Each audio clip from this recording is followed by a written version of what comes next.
Hello, everyone. It is me today. It's just me. I'm the only one here. It turns out that I invited like a dozen plus people and everyone was busy.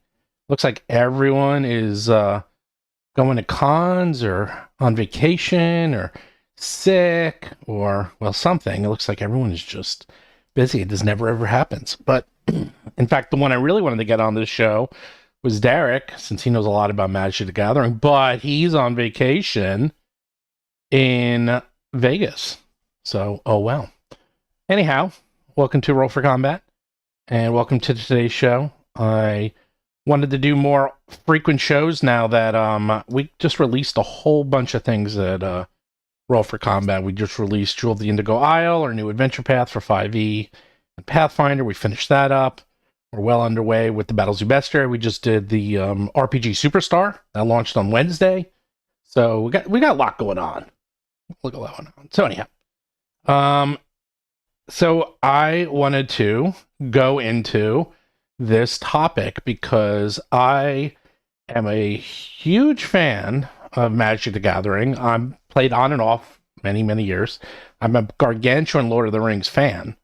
So it's like I like Lord of the Rings. Or love Lord of the Rings. I love Magic. I like D&D.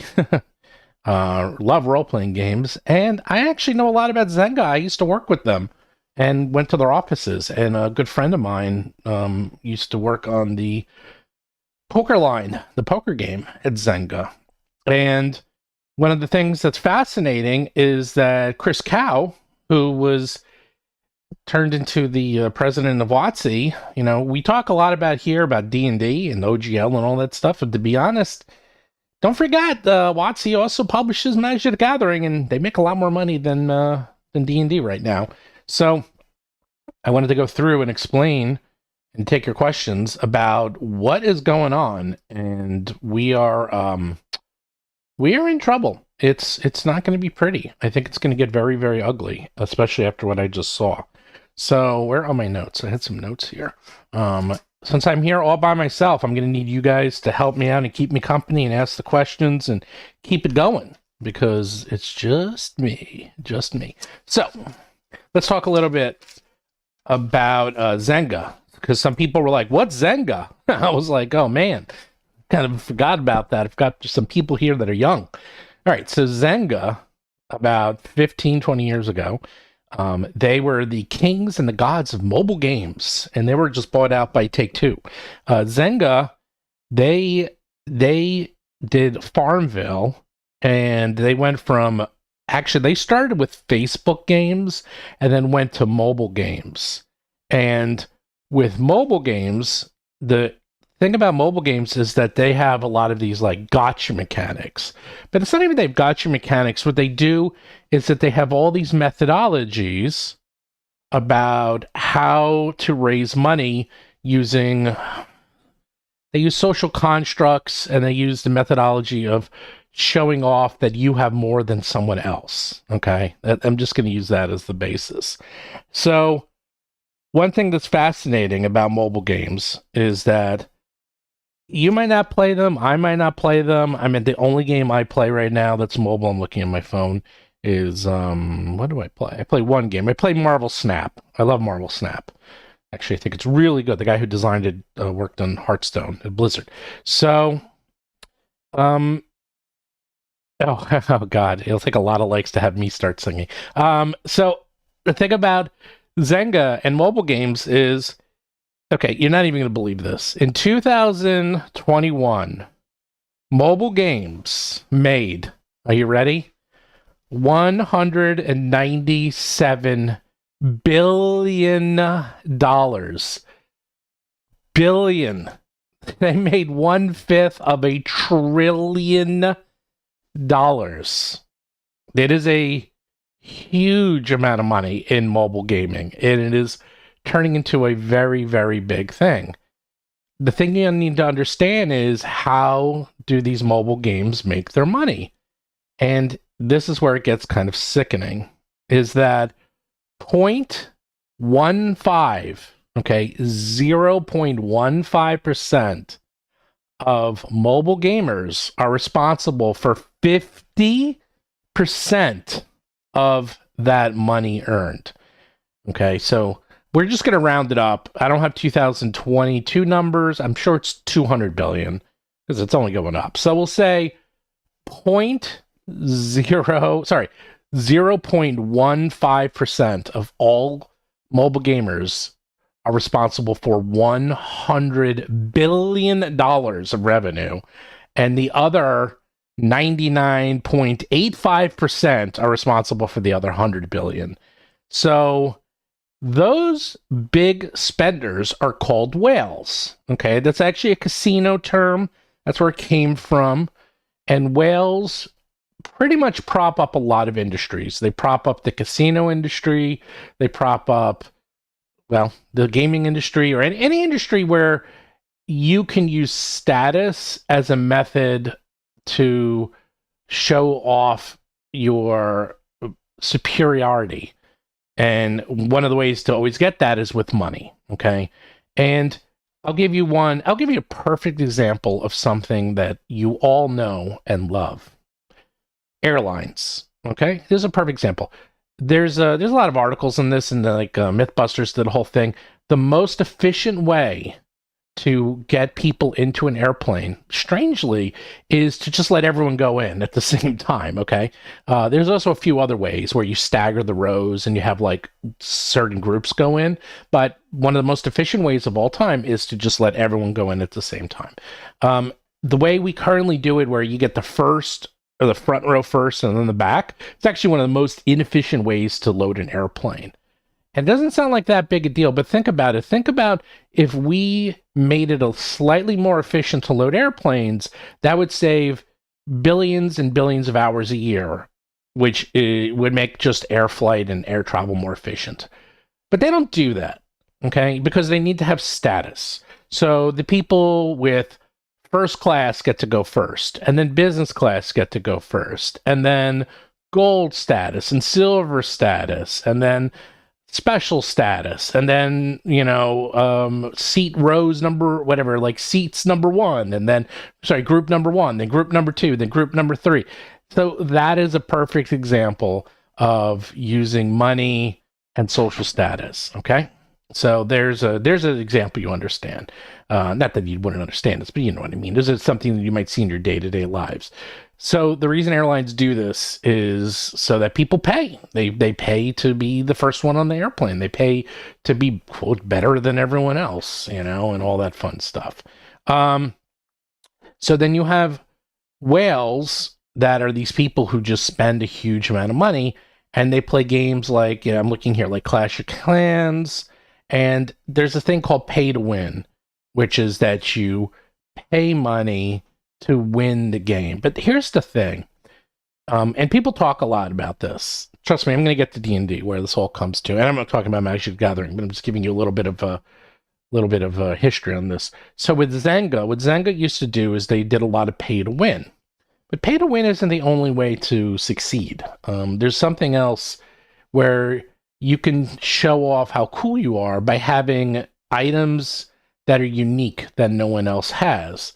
A good example of this is any MMO, like World of Warcraft, is a great example, because you could, at first they used to have rare drops, but eventually they made it that you could buy rare mounts, and these mounts cost actual money. And back when I was playing MMO daily, you would see the people with the really cool mount, the $20, $30, $40 mount. And the only way you can get that mount was to spend some money. And people did spend money. Okay, I worked a lot with Blizzard, and you remember they had, I don't know if they still do it, but it costs money to transfer your characters. It costs money for you to change your ancestry. It costs money for you to change your name. It doesn't cost anything, man. It's freaking code. It's free. Okay, they charge you because they can, okay? But the point is that I was once working with someone in an MMO, and they were showing me their, I don't know, it was like a dragon, it was like a special dragon pet. And they said to me, and this is an exact quote, he goes, Yeah, you see that? You see that tchotchke? Um, that paid for my Ferrari. I swear to God, I heard that. And it's true. It's like they just make these things. They're freaking code. It doesn't cost them anything to make them. Nothing. Especially in, online games. And people will pay to look better than everyone else. So there's a couple of rules with this, okay? So the rules for this to work is that you need to be in a social environment where you can show off your status, okay? So that's the first rule because being the coolest person in your own house, if you live by yourself, means nothing. Okay, maybe your dog might be impressed, but that's it. So the first rule of engagement for something like this is that there has to be a social environment where you can show off this status.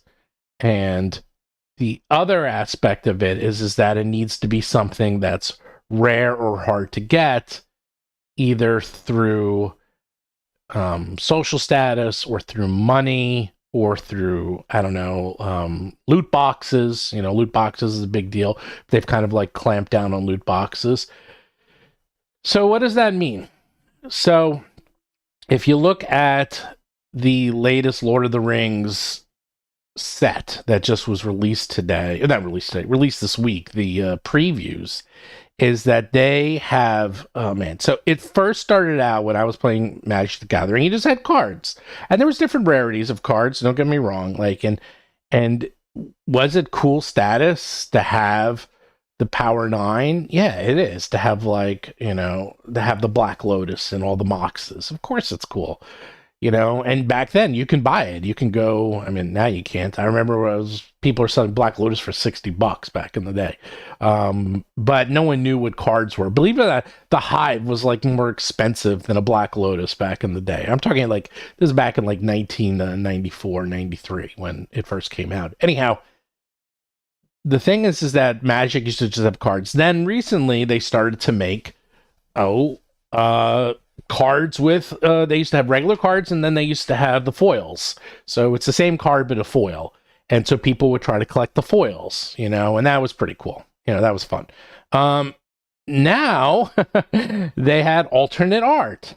Well, so what are we looking at here? Okay, so Chris Cow, who's the president of WotC, who is from Zynga, has been tasked to double the revenue of Wizards in the next 5 years. Okay. So they just became $1 billion brand. So now they got to make, with the next 5 years, they got to start consistently making $2 billion a year, at least, if not more. So how do you do that? Okay. It's there's only so many ways you can do that. Okay. So if you have a Magic set, I promise this is all going to get to D&D in a minute.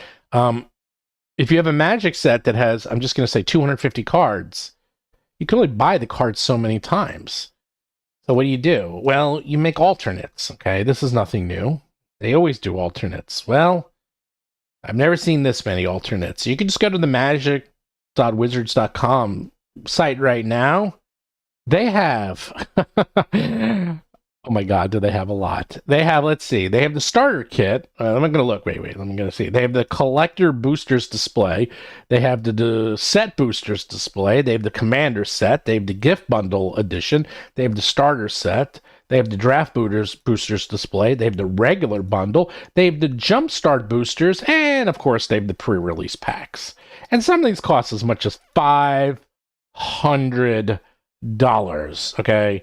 I remember when I'd buy a set and it was $100 and I would thought that was expensive. Well, that's old school, man. Now you got that. And then it comes to the actual characters and, pictures of the cards themselves. And you have so many different sets. You have, I'm looking here. Okay, you have the standard border. All right. And I'm just scrolling through here. Right, you have the main set standard version. Okay, that's one set. But then you have the bundle alternate art promo version. Okay, that's another set. Then you have the extended art version. And then you can have foil versions. And you can kind of see where I'm getting at. You can have 6 different versions of one card easily. And then you go into things like the One Ring. So the One Ring, check it out. You can look at it there. It's one of one. And according to the math, all right, I hope you're sitting down when you hear this. It's this amazing piece of cardboard. It looks beautiful. It's written in Elvish. It's the One Ring serialized one of one. They said extraordinarily rare, exciting promo. Supposedly the rumor is it is point. All right, I got to read this out. Here we go. To find that ring, it is you have a 0.0003% chance of finding the One Ring. Let me read that again. You have a 0.00003% chance. That's approximately one ring out of every 250,000. I don't know if it was packs or bundles. It doesn't matter. It's a lot. 250,000. There's probably going to be like 10 of these in the world at this point. It's literally becoming Willy Wonka. Okay. It's like you find that. It's one of one. And I've never seen them do that. But it's just so, and to get that, you could only find the one of one ring in the gift bundle and the collector boosters, which are the most expensive sets. So you got to not just hunt through these sets, but you got to hunt through these monstrously expensive sets. But that's not all. They have these really cool borderless cards. And what that means is that if you take these cards and because they have no borders on them, and you take them and you put them together, they make a single cool image. So you have cards that you can put together. Some of them are 2, some of them are 3. They have examples on their website. But wait, there's more. You can also take the cards, and the borderless cards feature artwork that stretches across multiple cards seamlessly, showing a crucial moment from Lord of the Rings. So on the cards, you have 1, 2, 3, 4, 5, 6. It's 6 by 3. So you got to get 18 cards. It's an epic 18 card scene, and you put them 6 across, 6 across, 6 across, and then you make this gigantic scene from Lord of the Rings. So you can see where we're going here is that they're coming up with lots and lots and lots of ways for you to collect this set. They're like, okay, you got the One Ring, but then you got the borderless, and then you put them together, or you can do this 18 card set, and then you could chase the foils, and you could chase the regulars, and you could chase the borderless, and then the borderless foils. The point is that they only have a 250 card set. I'm just making that up. I don't know how many cards it is. But they came up with like, what's that, about 1,500 different types of cards out of that 250 card set. Maybe it's 2,000. They're making it so that people are going to chase and buy as many of these as possible. And on top of that, they're crazy expensive. They're like ridiculously expensive, like insane. So what does an 18 card image to do with Magic the Gathering? These are Magic the Gathering cards. You can see it's on their website, Ollie, is that the way it works is that the cards are borderless. So if you take all the cards and put them together, you have one image. It makes one gigantic image. So people are, of course, going to go crazy and try to get all 18 cards. And these might be very hard cards to get. So, so it's not just that you're looking for one rare card. You're looking for 18 rare cards so you can make one image. So now, people can say that, yes, Magic has been a trading card game as it always been. But you know what? Not like this, it hasn't, okay? I've been playing Magic. I have a 4-digit DCI, man. I've been playing Magic since the alpha days. And I said before, when it was a trading card game, it was a trading card game. You had rares, you had uncommons, you had commons, that's it, all right? Eventually, even just as little as a few years ago, they went foils. They did foils. But that was kind of it. You had your standard rares, and yeah, you had your like extremely rares, like the planeswalkers. Those are very rare. And then you had your foils.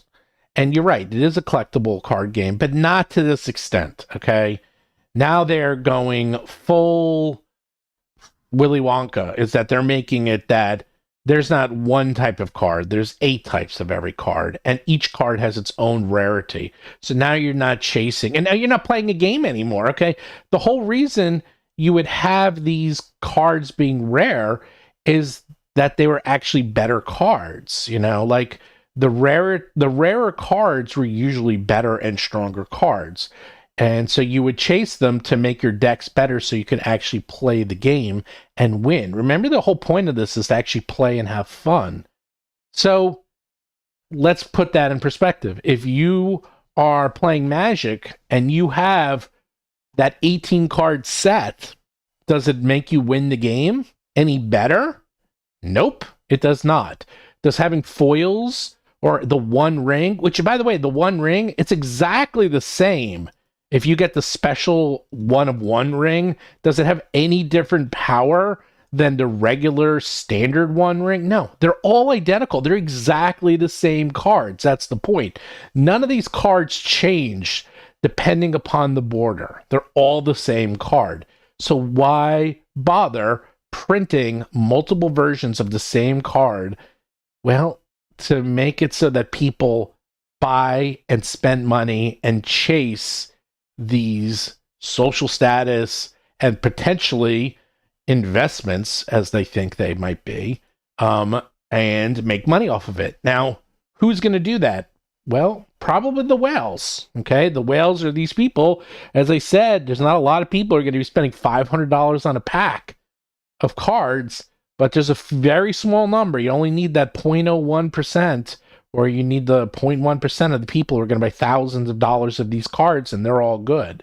And you know what? Even if they get one person to buy, everyone buys one set of these cards, which, by the way, when they were $100 a set, selling you these same cards at $500 a set, they don't cost any more to make, okay? They cost the exact same amount to print at $500 a set that they do at $100 a set. There's no difference.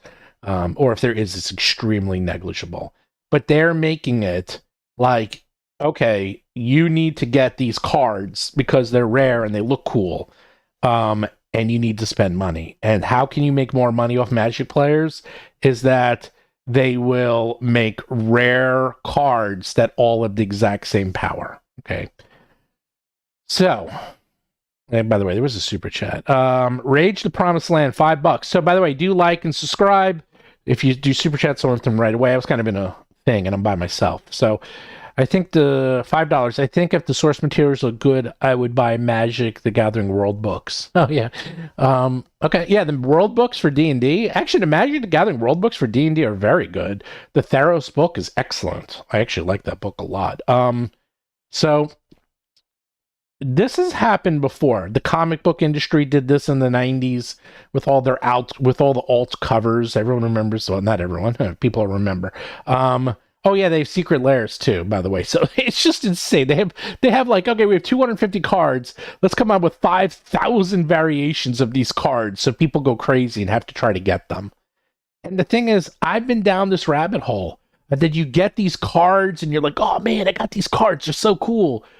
And then time goes by in like a year or 2 or 3, and then no one cares. It's like, all right, I got these cards, cool. But you get that rush. And trust me, the rush of opening up a pack of Magic, it's a real thing. It's actually a psychologically real item. In fact, when they came out with the Legacy games, like Gloomhaven, well, the very first Legacy game ever was Risk Legacy.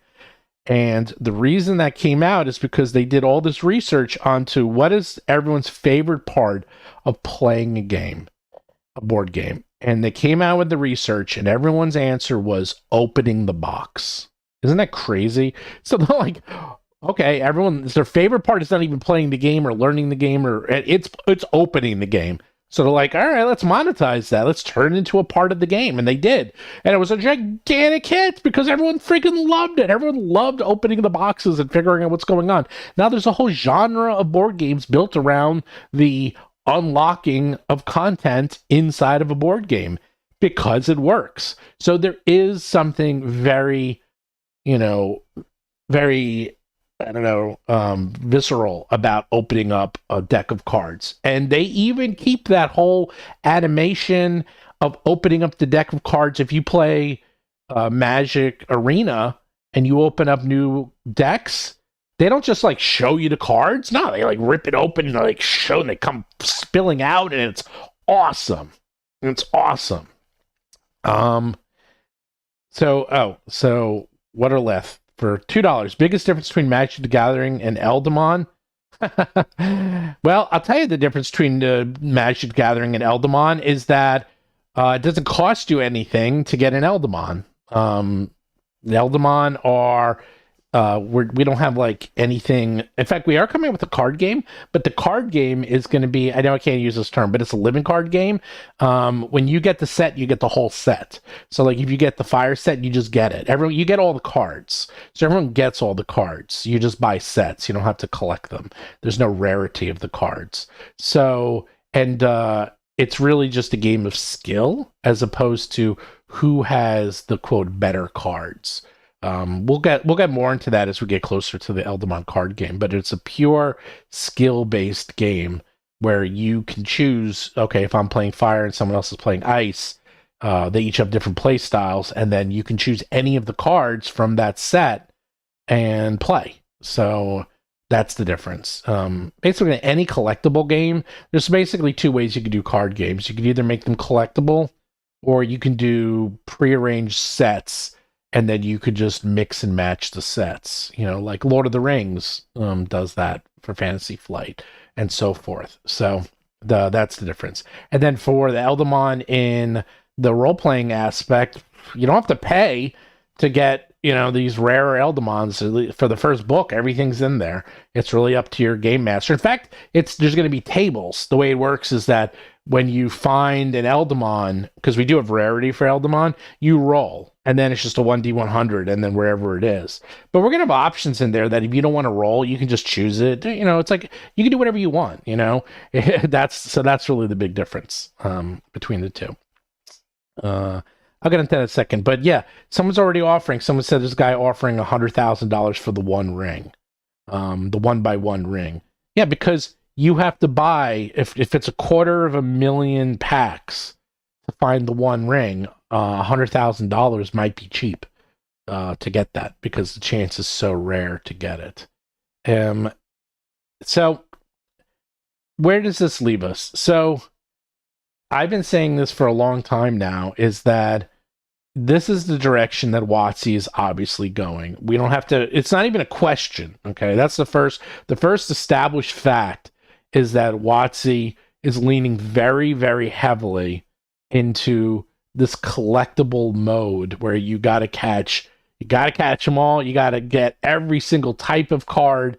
And if you want to play, it's almost like there's two markets. There's, you just want to play Lord of the Rings. That's fine. You can play Lord of the Rings. That is the main set version. That's what they call that, the main set version. And there's draft and booster sets. Those are the cheapest ones you can get. So that's what they used to just do. They used to just do a main set. They did do bundles and gift bundles too. But now it's like, but if you want the bundle alternate art promo versions, well, that is only in the bundle, the gift bundle, the collector boosters, and that's it. So you have to get the more expensive set. Well, what if I want the extended art version? The extended art version, by the way, and the bundle for people, I'd get up and show you. I have a couple in my closet. The bundle it's like a bundle, and it comes with, I think, like eight. It comes with like eight packs. It comes with a booklet. It comes with a die. It's actually very nice. I always used to get them. I think they used to be $40. It was a good value. It looks awesome. It's nice. I like to have the book. I used to always buy them. And you would get the bundle. Well, guess what? If you want the extended art version, you can buy the gift bundle, okay? The regular bundle, you can't get that. You have to buy the gift bundle and you have to buy the collector boosters, and that's even more expensive. So that cool one that I told you where you have them side by side and it makes one big piece of art, or the 18 card set, well, you got to buy the really expensive one. And God forbid you're looking for the one of one ring. Well, that is also only in the gift bundle and the collector boosters. So the most expensive sets have the quote most expensive cards. Now, that's not an accident because, hey man, if you want to show off to your friends, because it's still a very physical product. And I spent many a night at the, gaming store playing Magic on those Friday nights and Saturday nights, and well, mostly Friday and Saturday nights. And there's a little social climbing in those places. Some people are cooler than others. Some people can buy the cool sets. Some people can open up. And there's a thing like, you're like, hey, everyone, I'm going to buy the collector boosters. And everyone's like, oh, and they all gather around and you're ripping them open and seeing what you get. And there's a very social atmosphere to it. They are going to be doing this on steroids. So it's obvious that they're definitely doing this. They're definitely going this way, they being WotC, because it's a very easy way to make a lot more money using the exact same materials. All right, so let's go to Dungeons & Dragons. Dungeons & Dragons is coming out with this new VTT. They are spending, and I know this because I know people working on it, and I've spoken to a lot of people. They're spending about $250 million on their online VTT. Now, here's the thing. You have lots of VTTs out there, and if you remember the OGL fiasco, they came out with an OGL 1.2. Remember the one that only lasted like a week? And the big thing in there is that they said that animation effects like Magic Missile were considered NFTs and illegal. Okay, they actually said that in there. And they had all these rules that basically said everything's fine, but other VTTs you can't use and they can't do anything. Okay, you want to have your D&D rules, fine, we'll let you do that. But spell effects and animation effects, and no, that's not allowed. Yeah, that's not allowed because that's what they're going to be selling you, okay? So online VTTs, they've been around forever. And in fact, the best VTTs, the most popular, let's say, okay, not the best, the most popular VTT of all time is Roll20. You know what? Roll20, it's basically just, it's very simple. It's like a flat graphic and spreadsheets that come up as characters and dice rolling in a chat. It's not that hard to build a system like that. Okay, to scale it and to put in everything else that they have, which is selling packs and everything else, it's fine. I get it. Now, that stuff is very, hard to do. But the general concept of a VTT is very easy. There's a lot of them out there now. So how the hell are they spending so much money on this VTT? Because they're turning it into a video game, all right? They're using the Unreal Engine. It's going to be full 3D, and there's some pictures out already because they're going to make it so that you will spend money from the, quote, social construct of that, okay, I have a dwarf, but I have a dwarf with a sword. All right, that's cool. But I want to have a dwarf with a flaming sword, because I just happened to get a flaming, like a rune of flaming or something, and now my sword's flaming. Well, we wouldn't really have that. You can make your sword red, but if you spend $4.99, we have an animated sword that has flames on it. Suddenly, you're like, yeah, well, I kind of want to have my sword be animated and have flames on it, so what's $5? That's a coffee. I'll spend $5. It's like, cool, that's cool. If you spend $10, we'll make that animated sword every time you hit a monster. Not only is it on flames, but you hit it and it explodes in flames everywhere. You're like, $10, that's not so bad. And by the way, even if you don't do it now, you spent the $5 whenever you want. You can upgrade it. Just for another $5, you can just upgrade your sword. You're like, cool, man. Now I got a sword that's on flame, and I hit something and it explodes in flame. I'm like, yeah, that's pretty cool. You know what? For another $10, $20 total, you got that sword that's on fire that hits things and explodes. Well, guess what? Now flames go up in the air and you hear a boom everywhere. You're like, ooh, I already spent $10. What's another $10? I'm already halfway into this thing. All right, $20, you got it. Now I got my flaming sword and it does all this cool stuff. All right, but don't you want flaming armor, and don't you want flaming boots and flaming helm? And, we got a set here. If you want to do the $34.99 set, you get it all. That's a $70 value. Like, well, I'm already $20 in, might as well. Well, guess what? that is what they're going to be doing, okay? And the reason they're going to do it is that they're going to turn this more into a video game where you'll be able to play with anyone at any time, because why do you need to use a full 3D engine like I was going to say Foundry, not like Foundry, like Unreal? There's no reason. You do not need a 3D engine. Well, you do if you want to sell people cool animated loot. You do if you want to sell them cool animated spell effects. And that's the only reason you need something like this. So Ollie wrote, for £6, would you agree that there's zero correlation between amount spent and the success of an IT project? 1,000%. Look at Meta is a good example. The metaverse, they've spent tens and billions on that thing, and it's a complete dumpster fire and doesn't work. The point is not that they're spending $250 million on this VTT that it's going to succeed. I never said that. They're spending all this money is because they're making it very complex, and they're making it do what VTTs don't normally do, which is have spell effects, animations, 3D animations, and so forth. That is why it's so expensive, because it's a video game. Okay, it's a video game. And it's going to be a video game that's heavily monetized, that you can show off. A better example is World of Warcraft. That's why I use that, where you can show off just by buying these things your cool character. And I'd be curious to see. Now, everyone knows this. This is well known. There's been leaks coming out left and right that they're going to be monetizing the crap out of Dungeons and Dragons, and they're doing it online because it costs, the amount of money it costs them to design that spell effect is nothing. Okay, once the engine is done, it's like, okay, we'll make us cool spell effect. It'll take us a couple days of work, sell for $20, and that just made us $1 million. It's like that's all they need to do. They literally just need to make these effects, because now people are saying, well, why did they just make more books? You know what?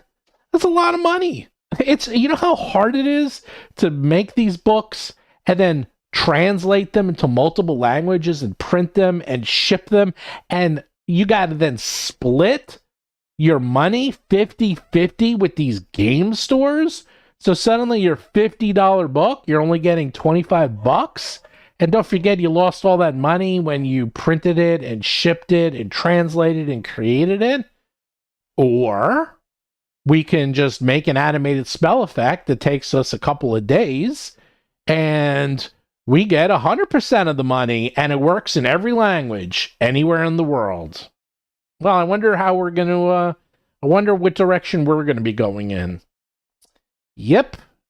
So everything you're seeing in Magic the Gathering, and how they are coming up with dozens of ways for you to spend money on the exact same thing, I absolutely guarantee that you're going to see the same thing for Dungeons and Dragons, because how many different ways can you cast Magic Missile? I bet you they're going to come up with at least 8. You better believe it. They're going to come up with a lot of ways. Ken, for $5, wrote, they should do what Telspire does, a one-time purchase with compatibility to other programs. Why would they ever do that? Because you don't make money. They want money off of you forever. They want you to buy all 8 spell effects, okay? They're going to have something like, okay, you can buy these, the Magic Missile spell effect A for $3, or you can buy spell effect B for $3, or spell effect C, or you could buy all 8 spell effects for $9.99 and choose the one you feel like. You're like, oh, cool, man, I'll buy that special spell effect package. That's what they're going to do. And they'll just keep doing it. They're going to keep coming out with new content constantly. Tiger Eyes, D&D VTT, Solasta is a primer for D&D video game. Yeah, so Solastra is a video game. I didn't play it yet.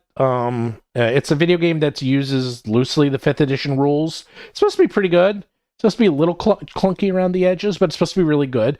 Now, yeah, video game role-playing games have been around forever. Look at Pathfinder. Pathfinder, their 2 Owlcat games are fantastic. In fact, I'd say they're too good. There's literally too much in those games. I never thought I would say that. They actually went out of their way to like put the entire Pathfinder rules in that game, and it's actually overwhelming. There's too much in there. They should have simplified it, to be honest. Obviously, if you play Baldur's Gate 1 or Baldur's Gate 2. Baldur's Gate 2, it's like one of my favorite games of all time.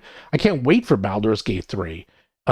This is not new. No one's going to say that like this is earth-shattering. What's new about it is that WotC is going to pivot to make it so that everyone has to play or should play their D&D games online using their VTT, because they want you to spend money on, they'll come out with rare ancestries. They'll come out with their races or species, whatever they're going to call it. They're going to come out with, rare items, rare spell effects, all this stuff. They're going to have specials all the time. They'll have contests where you can, open, where you can get these special editions and items only at certain times, and you have to spend money. Now, I don't know. Loot boxes are pretty much illegal in Europe. I would think they would actually make these loot boxes if they could, but the courts have determined that loot boxes are literally gambling, because they are. And I think the loot box model is mostly dead. Definitely in Europe it's dead, but I think it's mostly dead in the United States. But that's okay. They just come up with other ways. It's like they don't have to use loot boxes. They can do other ways. They can have, they can have it that you get special editions only at certain times. They can do what like League of Legends and all these others do, is that they can say, okay, I'm just using an example. There's 1,000 magic items, and every week 10 of the best magic items are on sale, but only for that week or even just for that day. And then that's actually a very common way to do it. The game I like, Marvel Snap, does it this way. Every 8 hours they change a card that you can get, and once you lose it, you don't know when it's ever coming back. So they can say, okay, we're going to have a sale on these 10 amazing magic items for one day, but then after today it's gone, and then you gotta wait. It might never come back. It might come back tomorrow, it might come back in 2 years. Who knows? So that's how they do it. That's how they get you. So yeah, D&D season passes. Yep, there'll definitely be season passes. They'll give you, like, you do a season pass, you spend like $9.99, and don't forget, you're gonna have to spend something like probably $29-30 just to use the VTT, because the VTT is not going to be free. So they're going to get you in so many ways possible. Because here's the thing. They can only have people spend so much money on books. You just can't spend that much money on books. I mean, and the people that are spending the money on books are dungeon masters, more or less. Those are the ones that buy everything. Those are the whales. But they want to have... So let's just do it this way. So here's the world of D&D players. Here's the world of dungeon masters. And then the world of whales is like this big, because that's the one that's like, that intersects all of them, And these are people just buy everything. Well, the problem is that they're only getting it from the subset. But if they can figure out a way, wait, if we can get whales from this pool of people, then suddenly we can get this many whales instead of that many whales, and that's $1 billion right there, baby. That's $1 billion. So they're doing everything in their power to make it that everyone can get cool things. Now, I see people here are saying the AI dungeon masters will fail spectacularly.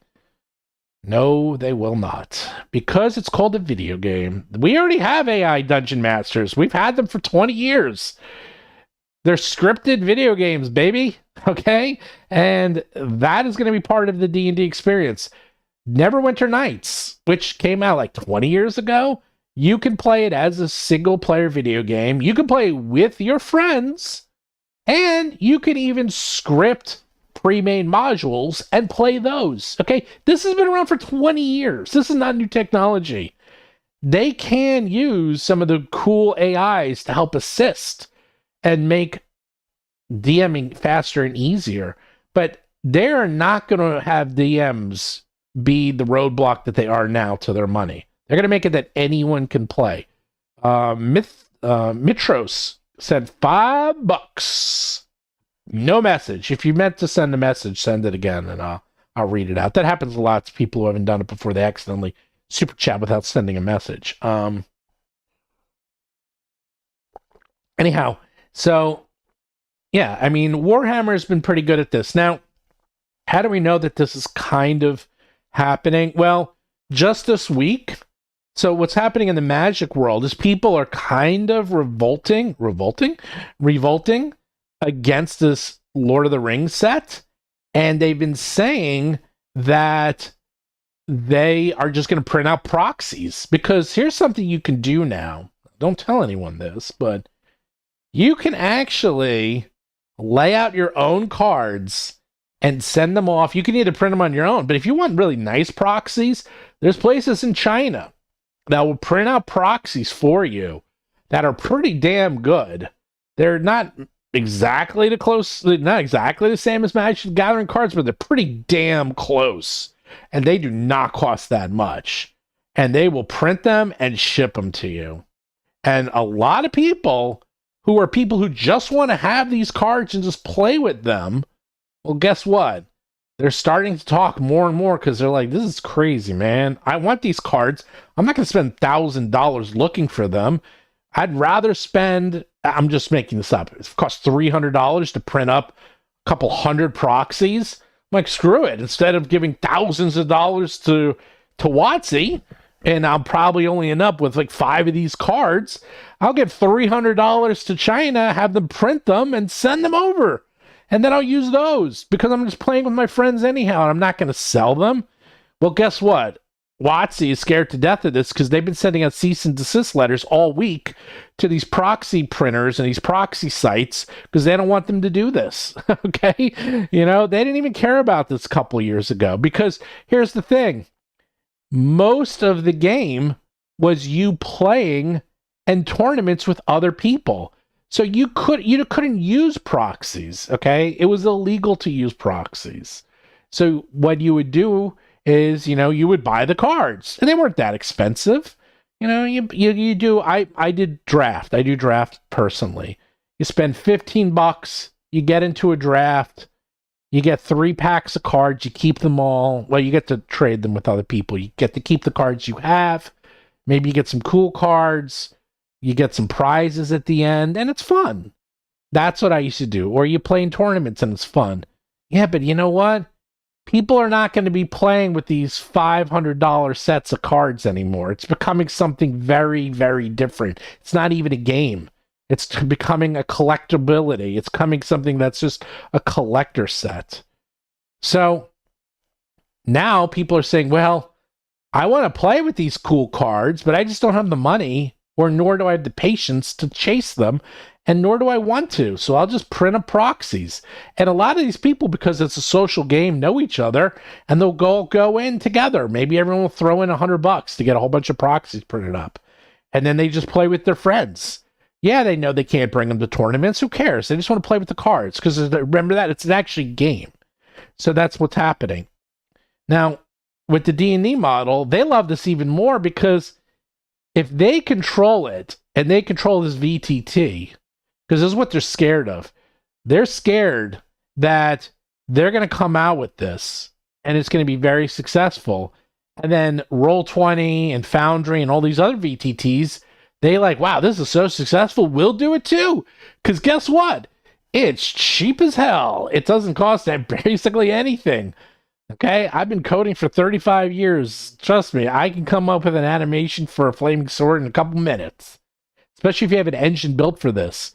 I can come up with a whole package that you can buy in a weekend. So what's to prevent them? They don't want people to go to any other VTT. They don't want anyone else to have this capability. Now, they can't control that. Okay, if Foundry or Roll20 or some other new VTT comes along and decides to copy the Magic the Gathering methodology or this online VTT, One D&D online VTT, exactly, there's nothing they can do. Nothing. You can't just say, well, you can allow people to buy this stuff. No. But, and that's where this OGL all came from, but if you don't allow people to use your content, then you can't let people make an animated magic missile. Remember, that was an NFT according to Wizards of the Coast. That's not allowed. They don't want any animated spell effects. That's not allowed. We are the only ones who could do that. Mitro said $5. What I meant to send is that with an expensive 3D VTT is going to require people to buy 3D textures. They won't be able to just draw as easily. You're completely right. Okay, see, Mitros, you're right. 3D textures are not as simple, but why did they use, now remember, my background is in video games. Why did they use a pre-existing engine that has millions of people who know how to use it and create content for it? This gets to the next stage.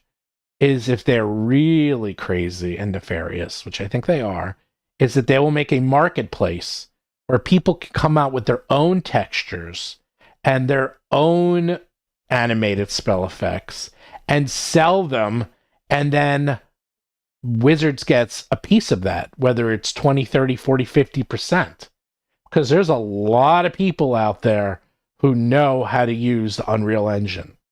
And they're very happy to make money off of the Unreal Engine. And this already exists. This already exists in video games. So you have all these methods to make money that has nothing to do with Dungeons & Dragons. Dungeons & Dragons is merely a brand and a way to make money off of the brand. Now, I'm talking about something that doesn't exist yet. Okay? It's like, it doesn't exist. No one has this out yet. But all the signs are pointing to this occurring. Every ounce of my being. The other thing is, why would you hire someone to run WotC from Zynga? And he actually has, if you look up Chris Cow's, he has extensive experience doing this monetization method. Why would you hire someone to do this? Why would you put them in charge? Why wasn't they fired after this whole jail fiasco? Because this is what they want. This has been approved. This is going to make them money. Do they piss off a lot of people? Sure. If they make twice or three times more money, if they make $2-3 billion, you think they care? Nope. They didn't care and care less. Tiger Eyes for $2. Steven, can you link us to your product with the ancestries? Yeah. Yes. So we sell our own ancestries. Here, actually, I'll link everyone. Here you go. Whoops. Check that out, the Year of Monsters. If you two want to play a slime, actually, you see all those little guys around me? See that? We got a slime in one corner, a doppelganger in another, demon in the other corner, another doppelganger. I think that's an Oni, and a mimic. You see that guy eating stuff? That could be you. You could be that mimic, and you could play for 5e or Pathfinder, and I got lots of versions. I have just PDFs. I have a PDF and built into Foundry version, and you can get the PDF, Foundry, and hardcover book. So you get 13 books over the course of a year, and we do it every month. And you can come invite us. We invite you to private streams with me, Mark Seifter, and we'll give you information about the book. And we'll help you. we'll take your feedback, because when we're building the book, we update our ancestries and we update our content based on reader feedback, and we try to make our stuff as good as possible. And we always listen to our people. In fact, at our Discord channel, people are always giving us ideas, and we literally change our products. Between what we do is we release the PDF, and then the hardcover books come out with a couple months later. So during that time, people can give us suggestions, and we change the hardcover books. And then the final hardcover books are usually, they're pre-eroded. Think of it that way. So check that out. And also, if you want to do something really cool, I'll do my commercial. I don't have commercials here because I don't have any sponsors, but commercial for myself is we just launched RPG Superstar. What is RPG Superstar? It's a contest that's been around since 2007 that I've now taken over for Paizo. You just design a monster for 2nd edition, Pathfinder 2nd edition. And if you win, it then goes through public voting and private voting. And if you win, you get published, professionally published, and we pay you. And if you win, look at this, you get your name in the book. And a lot of people have gone on to use this to springboard their careers professionally. A lot. Because if you show that you won and that you've been professionally published, that is something that stands out on a resume. And we have that right now. And if you don't know Pathfinder, that's fine. You've got plenty of time to learn. The tool at RPG Superstar will help you build your monsters. Monsters in Pathfinder 2nd edition are very templated, and there's a lot of rules about them. And we have it all outlined there. You'll see it's actually very easy to build a monster. And if you have a good idea, because people are like, well, I don't know if Pathfinder, I've just started it. You got 2 months, okay? We got plenty of time. And you never know, okay? A lot of people entered, didn't think they were going to win, who won. Trust me. So I would say check it out. Anyhow, back from my scheduled commercial. Mace Man 94 for $4.99. I know we've been discussing this before, but do you think that WotC will go or be taken to court over this? No, because they're not doing anything illegal. Okay, that's the thing. This is a business practice. You don't have to buy this VTT. You don't. You just don't have to buy it. And more importantly, you can use a different one. If anything, what they were doing before is trying to put everyone out of business. That would have been bad. Now they're like, if they ever get taken to court, they're like, what are we doing wrong? There's 10 other VTTs out there. They all work differently. Ours is just the cooler one. And the other VTTs, they have microtransactions too. They're called modules. You buy modules.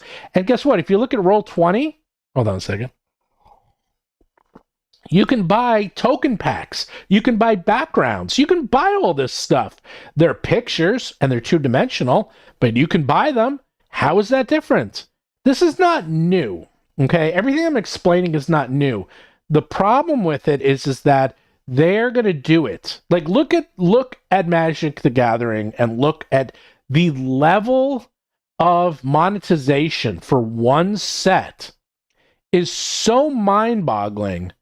I'm going to expect that what they're going to do for Dungeons and Dragons, which is way bigger than one set of Magic the Gathering, it's going to be on steroids. That they are going to have every spell effect. There's going to be different versions.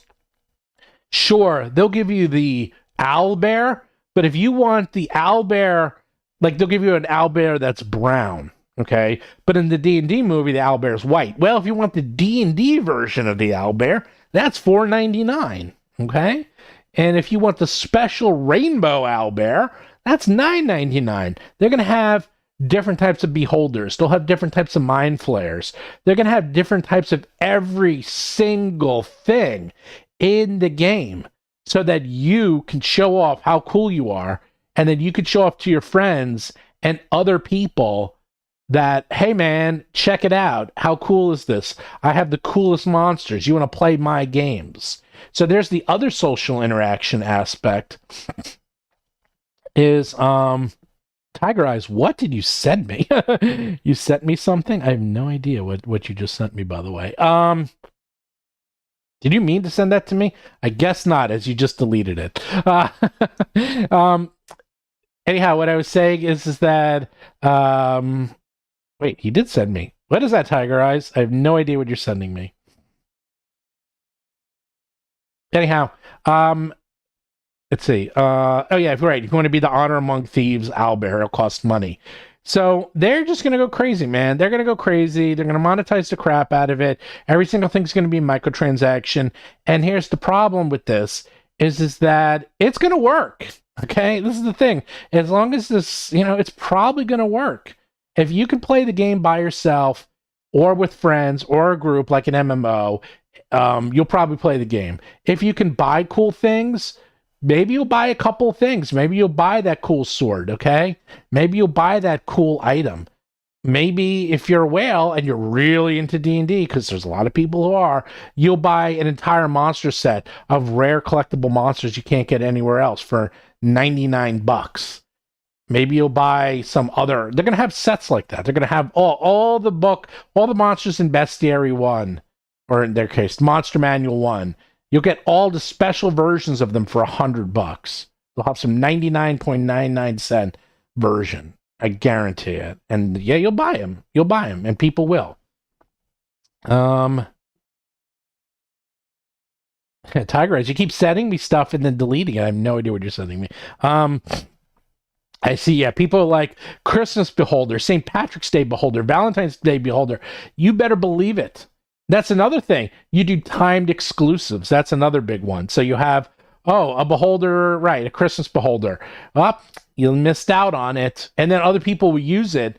And I guarantee there's going to be a social area where everyone can hang out with their characters. Okay, it's not going to be just like, and people, when this comes out, okay, I'm calling it now. People are going to talk about this, and they're going to be upset, and then people are going to still love it. Is that they'll have this social area where everyone can hang out and show off their avatars and summon monsters, like just for fun.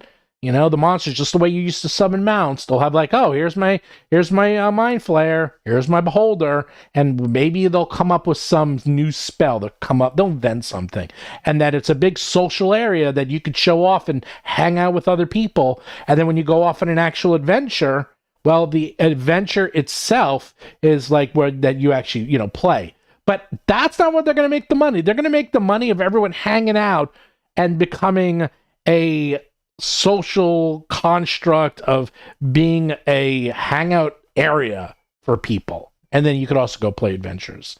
Ken wrote, $2, let's not forget the battle pass. Yeah, of course there's going to be passes. There's going to be every way possible. There's going to be so many ways to spend money that is going to make you vomit.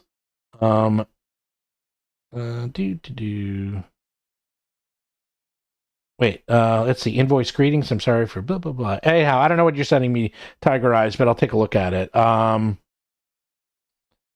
So, let's see. Build your own stronghold. Yeah, stronghold. So, anyhow, Silverthorn, Good Tree, Magic the Gathering, people can't afford it anymore. Player base is going down. Whales can alone keep it afloat. When you have the whales, the game dies. Well, here's the thing. You're kind of right, Silverthorn. You're completely right that people are going down, but that's why they did it with Lord of the Rings, because they are going to use private IPs like Lord of the Rings or Warhammer or anything else or Doctor Who, something that will bring in people who don't know Magic the Gathering. All right, that's the secret. In fact, one of the most popular sets of all time, and if people remember this, so back in 2001, 2002, 2003, when Lord of the Rings, the movies came out, they had a miniature set, and it was literally Warhammer, but using Lord of the Rings miniatures.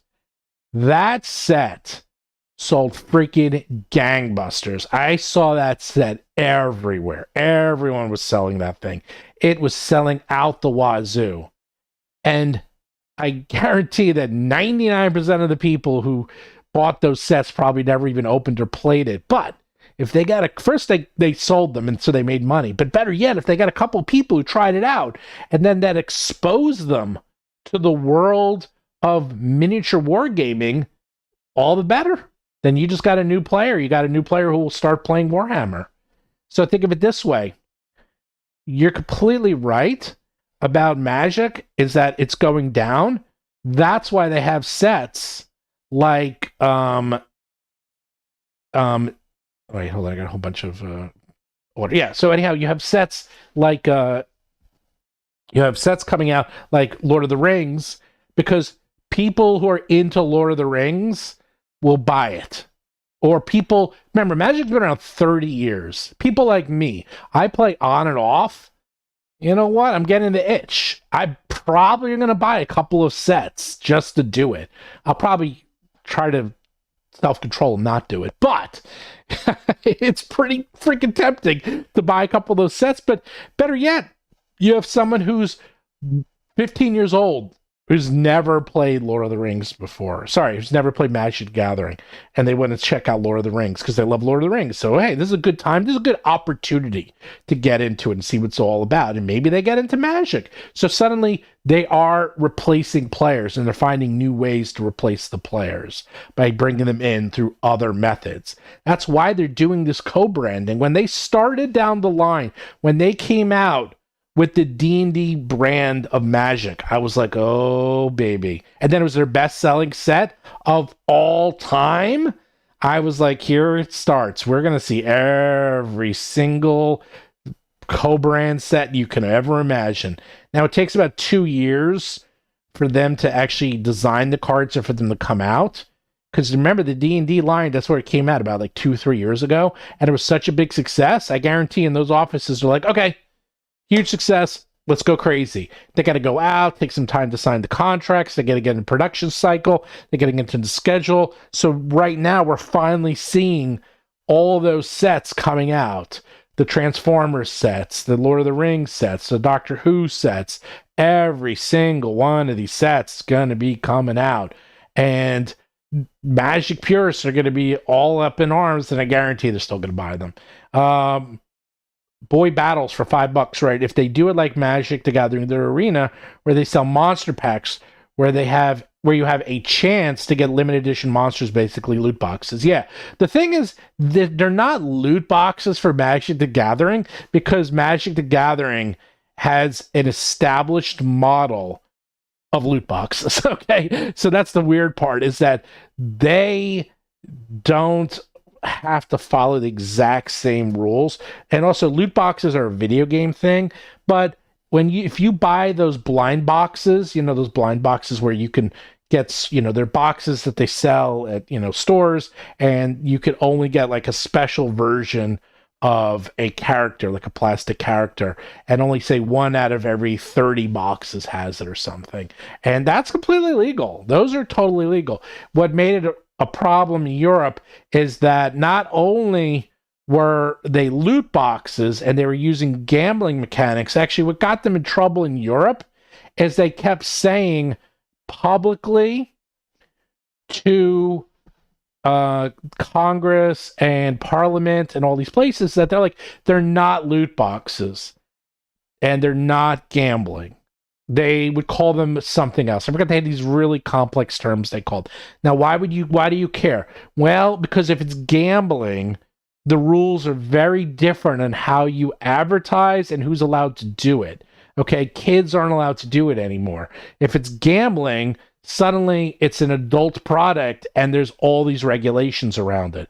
So they went way out of their way to make sure it was not gambling, that it was just a chance to get something cool that anyone can do, especially kids with their parents' credit card. That is what is important. That is why they never called it gambling.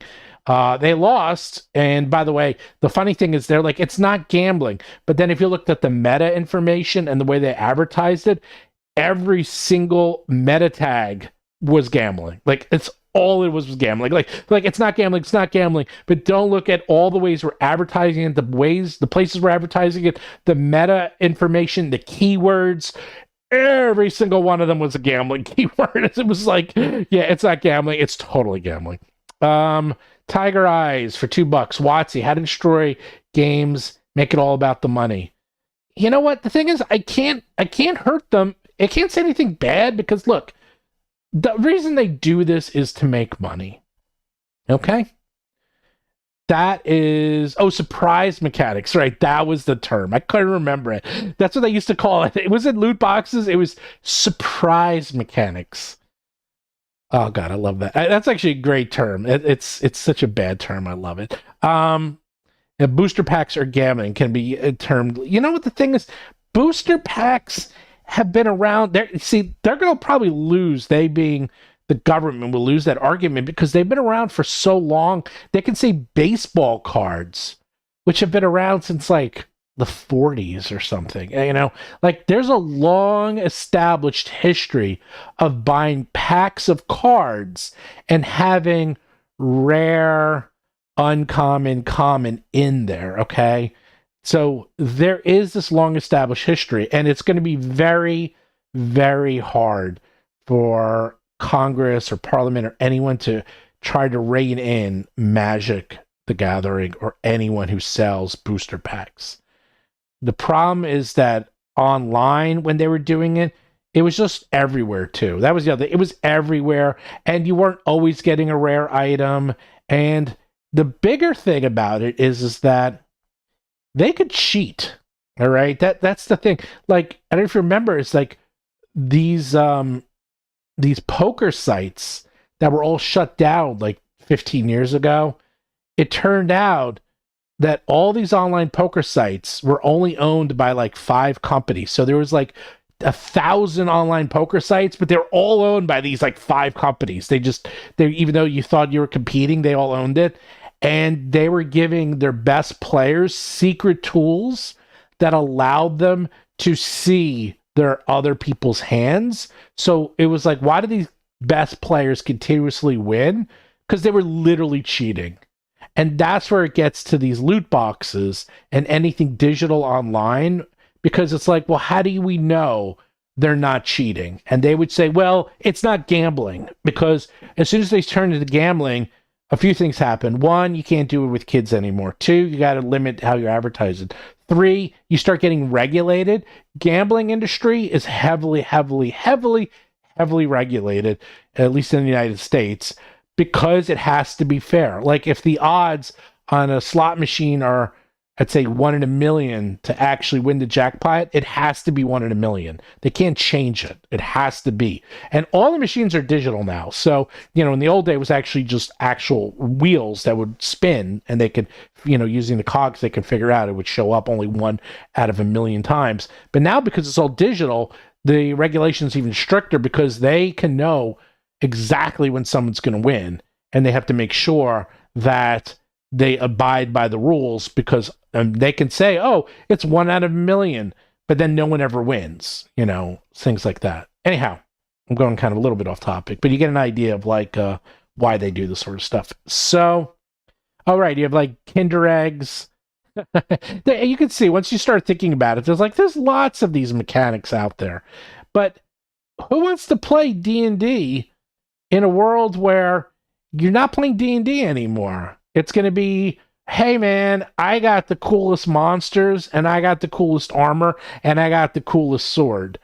Well, do you know how to play D&D? No. I'm bad at D&D, but I don't care. Or if I play D&D, I play the pre-written adventures where we just go in and fight stuff. I was just playing Diablo 4 right before the stream. You guys I was like, ooh, why did I set it on today? Because it took me an hour and a half just to get through the damn queue. And I was thinking, I'm like, Diablo 4 is freaking Dungeons and Dragons. And remember with Diablo 3, they tried the whole they tried the whole marketplace where you can buy and sell loot with other people. And it worked for a while. Okay. It actually did work until it crashed. But that was another way where they're like, hey, we will make it so that anyone who finds a cool loot drop, you can sell it to someone else for real money. And Blizzard took a cut. And they made a lot of money on that thing. Let me tell you, they made a lot of money. It's very controversial and eventually got rid of it, but it worked out pretty well. I don't think they're going to do that with D&D, but I wouldn't be, put it this way, I don't think they will, but I wouldn't be surprised if they did. Here we go. Hello, with all due respect, I love art, comment, blah, blah, blah. The One Ring and Magic the Gathering card to do if you're going to do, so the One Ring, the one of one, One Ring card in the Magic the Gathering set, it's freaking gorgeous, okay? It's amazing. It's one of the nicest cards I've ever seen. Is it worth $100,000? No. Okay, it's a piece of cardboard, okay? It's like, it's insane. It's insane that they're getting, that people are going to do it too. People are just going to they're going to pay for it. That people are going to buy this stuff. Let's see. So Big Rigs wrote, I mean, with the movie coming out and it sounded good, it seems clear they're steering away from the roots and into new fields even beyond this VTT. Yeah. So by the way, I'm seeing the movie this Sunday, and at 8:00 p.m. this Sunday Eastern, myself and Jason McDonald are going to review the movie and answer your questions. No spoilers. We won't spoil it, but we'll tell you what we think, and we'll probably talk about other movies. Talk about other fantasy movies like we always do. Chris Moore for $5. Do you think the VTT will struggle with homebrew, or they focus on making it perfect for pre-written adventures? No, I don't think it's going to struggle with homebrew, because you'll buy all the items you need to make a homebrew adventure. Okay. In the beginning, I think what they're going to do is they're going to have a very simple way for you to build your dungeons. This is not new either. Is that you just have like a flat map, and then you could just like draw on the map, and then it would just build the dungeon. And you could just say, I build a dungeon out of brick, and then you just draw it and builds it. Or say build it out of earth, or build it out of stone, whatever you want. But if you want that lava texture, that's an extra $5, baby. Lava costs money, all right? They ain't giving away those lava, renders for free. But that's how they're going to do it. They're going to make it so that it's very simple to build your own dungeons. And it's actually, they're going to have that argument. It's like, you don't need to spend $1. We give you all the sets. Yeah, we have a really basic lava. And sure, we have like basic standard weapons and items and spell effects. And sure, that's all in there. And that only costs the base amount. And that's really 1% of the game. But if you want to unlock the other 99% of our online store and get all the cool stuff, well, that's up to you, baby. We're not telling you what to do, but if you want really cool animated lava, that costs $5. Or you could just use this lump of red crap that probably looks like lava. I guess it's lava. Yeah, sure, it's lava. Yeah, you can use that. Your choice. Tiger asked for $5. Psychologist, I really dislike companies who manipulate isometric? I don't even know. Diometric reward pathways to make money, especially with children, adolescents, adult gambling. Fine. Yeah, that's actually how they all got in trouble, is that they were heavily marketing to kids. And it's very hard to not market these things to kids, okay? Especially, that's the funny thing, is that video games still have this, I don't know if they still do, I think they do, that people think, oh, video games are for kids, video games are for kids. Yeah, like the average age of a person playing video games in their 30s, all right? They're not for kids. Yes, kids used to play video games, but they're not the main demographic anymore. The problem is that kids are more susceptible. They're more susceptible to these type of peer pressures and marketing. Think about it this way. You're playing with your school friends and you're all playing Fortnite, and all your friends have this cool hat that you don't have, and you want that hat. And then you're like, mommy, give me $5 so I can buy that cool Fortnite hat. In fact, Fortnite just had to give out, I think it's like $280 million in damages for using illegal gambling techniques in their games. I mean, there's a huge settlement. Now you have to claim it, but that's a lot of money. And they got found guilty of basically using gambling techniques on kids. So yeah, not only did they do it, but all these companies were found guilty of doing it. And they're paying out big, hefty fees.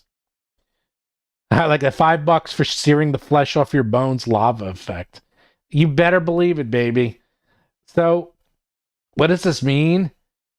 What this means is books and like things I have like here, they're going to come collector items. They're going to be played by people like you and me and people who like playing the game. And that's what's driving people like me and all my friends insane is that it's not what it used to be. Like, think about it. Since the pandemic, how much of your life has gone from doing things in person to doing things online? Okay. I mean, not that everyone loved going to work, but I know a lot of people who did like going to work for the social aspect. And I know a lot of people who just don't like it now that they, it's a weird catch-22. It's like I love spending time at home and being able to be in my own, workplace, my office, and work in my pajamas and be with my kids. But I miss the social atmosphere of hanging out with other people and going out to lunch and going drinking and just having fun. Okay? How much of your life has now been dedicated to online social interaction? Now, one of the last things that hasn't been converted to online is Dungeons and Dragons and role-playing games. Yes, I know you can play them on VTTs, and unfortunately, I'm guilty. I play all my games on VTTs, but that's just because we all moved to different parts of the country, and I like to still hang out with my friends. I'm going to argue that if it wasn't for VTTs, I wouldn't be friendly with these people anymore, and then I would never have been talking to them for the last 20, 30 years. Well, in this case, 10 years, because I would probably not have an excuse to see them. So if anything, it's helped me keep my friendships up. But the point being is that playing these games required you to be in person. And it really is a big part of why people like to play them. And everything is going online, okay? Board games. A lot of people play board games online now, Even these big ones, even Gloomhaven, even these monstrous games, they're all becoming online. Well, D&D and role-playing is one of the last ones that you can still play in person, and there's a social aspect to it. Hanging out, eating food with your friends, goofing off, having snacks, all that fun stuff. And man, they're going to do everything in their power. WotC's going to do every single thing in their power to make it that you play D&D, which is by far the biggest leader, online. And just like someone in the very, very, very beginning of the chat wrote, "Who is Zynga?" I never heard of them, or they don't know what it was. In 15, 20 years, you're going to have people thinking that D&D is the only way to play it was ever online. And that's it. There's no other way to play it. Sure, you could play it in person, but that's weird. Who does that? You play it online. That's how you play D&D. That's what it is. It's an online game. I guarantee that is what's going to happen if this goes down this road. And WotC's going to be thrilled. People are going to think it's just normal that you spend money to get cooler gear and weapons and items, and then you play with your friends online or with new people. And it's sort of a hybrid MMO D&D type thing. And that's what's upsetting everyone, or at least a lot of people I know, is that it's not what it is. It's just becoming something that it's not.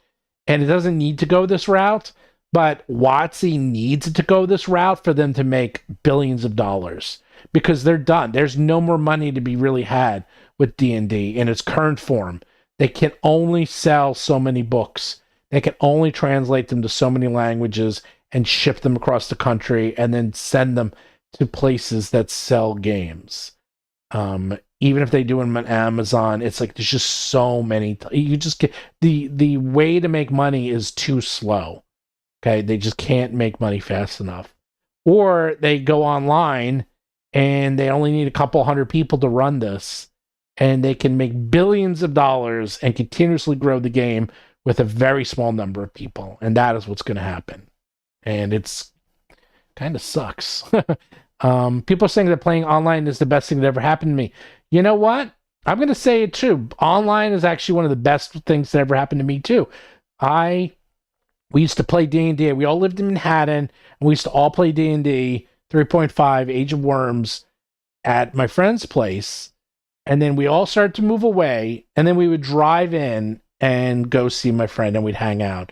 But even that was kind of a pain because it took me an hour and a half to drive in. Got to find parking. Then we'd go get dinner, and we order in. Then we play D&D for a few hours, and I'd have to get home, and it would take me an hour, 2 hours to get home from my friend's house. Actually, it was Seth's place. And then before you know it, then everyone really moved far away. And so for the last like 11, 12 years, I only played Pathfinder and D&D online, but I play with my friends. And at this point, we still joke. Heck, you can watch us. I forgot. Don't forget, we got a podcast here for the 500 episodes. You can listen to me playing. Okay, you can listen to 5 years of podcasts of us playing D&D and Pathfinder. Well, no D&D, with us playing Pathfinder and Starfinder with my friends. You can hear what it's like. It's a lot of fun. We're having a great time. But we also use video. We do everything in our power to make the experience as visceral as possible. The other thing is we do see each other. We do go to conventions and we hang out, and then we play board games and do other things when we see each other. But I don't want people to realize that this is the only way to play games. Now, I don't know. It's funny. People are getting into... Right. They're going to start writing rules with the VTT mindset built in. Oh, that's 1,000% correct. You better believe that that's the next step. Is that I'm very curious to see what 6th edition D&D looks like, if there's specific rules that are being built because they work better in a VTT. And that's going to also piss off people. But what's going to end up happening is that in 10, 15, 20 years, no one's going to remember. No one's going to care. This is going to become the norm. And that's that. And people who play the games in person are going to be an antique. It's going to be some special thing that you do once in a while, and that's it. Do you see more homegrown RPGs being made like the old comic ash cans? Yes. I mean, well, put it this way. New role-playing games like Pathfinder 2nd Edition just exploded. They are doing better than they've ever done in history. The reason for that is that the OGL gave people an excuse to finally get out of the same old. People do the same thing over and over again. You've heard that term before, but it's creatures of habit. We love to do the same thing. Well, you basically need an impetus. It's called a disruption event, something to disrupt you out of your rut. The best example that everyone knows was the pandemic. The pandemic was a disruption event that a lot of people changed major aspects of their lives because the pandemic forced them out of their day-to-day pattern of their life. And then they started to see things differently. And then suddenly everything changed. This has happened many, many, many, many, many, many times in history. This is not the first or the last time. Another big disruption event that started basically the Renaissance was the Black Plague. Because the Black Plague killed so many people in Europe that they literally had to get rid of the feudal system and get rid of the method of giving your land and property to the oldest son, because so many people died and there was so much land available that things just changed. So these things happen. And so suddenly, disruption event was that people, they were pissed at WotC. They were pissed about the OGL. So what did they do? They decided, I'm going to continue to play role-playing games. Here's a good excuse for me to check out something else. Tiger Eyes for $10 wrote, psychologist, I moved to a home office, do 100% teletherapy because not cost effective for office with only 1 to 2 in 20 clients, what in office 2, convenient for them. No drive, no waiting, just pop it. Yeah, that's the other thing. It's that like right now what's happening is so many people were working at home and they're like, well, I don't need to spend money on my car. I don't need to spend money in gas and tolls. I don't need to go out to lunch every day. I am saving thousands of dollars by working at home. And the biggest hit, especially for childcare. Okay, if you have kids and you had to go to work and you had to spend thousands and thousands of dollars to have someone take care of your kids, and now you don't, there's like a lot of these companies are starting to force people to come in, and people are saying no because they're like, yeah, too bad. I'm not coming into work anymore. I'm done, and fire me. They're like, I'll find a different job. And they're calling their bluffs. And this is happening all over across the country. I live in New York and I go to Manhattan a lot. Manhattan is fascinating because Manhattan is built around business. And it's been really bad. I mean, actually, I feel very bad that they said they were losing something like, oh my God, it was a lot. It was tens of billions of dollars a year of revenue every year because of remote work. And they said the average person not going to work was costing them, it's either $5,000 or $7,000 a person. So like every person who doesn't come into Manhattan, that Manhattan is now losing, say, $5,000 per person. And now places that served lunch, like think about how many of these places existed in Manhattan just for the lunch crowd or just for business dinners and all this stuff. They just don't exist anymore, or they're going out of business, or they have to change their models because these people they don't exist. They don't come in anymore. They're not there. So, yeah, here we go. Childcare was always a tough one. Yeah, and for role-playing games too, you're 100% correct. So anyhow, the reason we even got into this subject is just showing that if people are given the excuse to switch over, they will.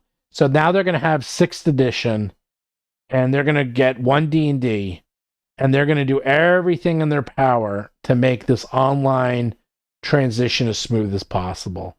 I wouldn't be surprised if it costs like nearly nothing for them to start playing. Like everyone gets a free account, everyone can play on the online VTT for free. And that they're going to be doing very little monetization in the beginning. And then slowly they'll start ramping it up. And then slowly they'll start adding battle passes and things like that. So, by the way, do like and subscribe. We didn't even have nearly enough likes for me to start singing. But definitely try that now. Yeah, business meetings. Oh, man. I used to have a lot of my friends, they would have to fly across the world every freaking week. I mean, I couldn't believe it. They would be flying all the time. That's all they did. Nobody flies anymore. Nobody. And I think about it, it's like, everything has changed. I'll tell you the one that really changed a lot, which actually was kind of depressing, is telemedicine. It's like, how many have you had to see your doctor and then you do it online? You don't even see them in person anymore. Mitros for $5. I work in a company that knows a lot about commercial real estate. I also work in Manhattan.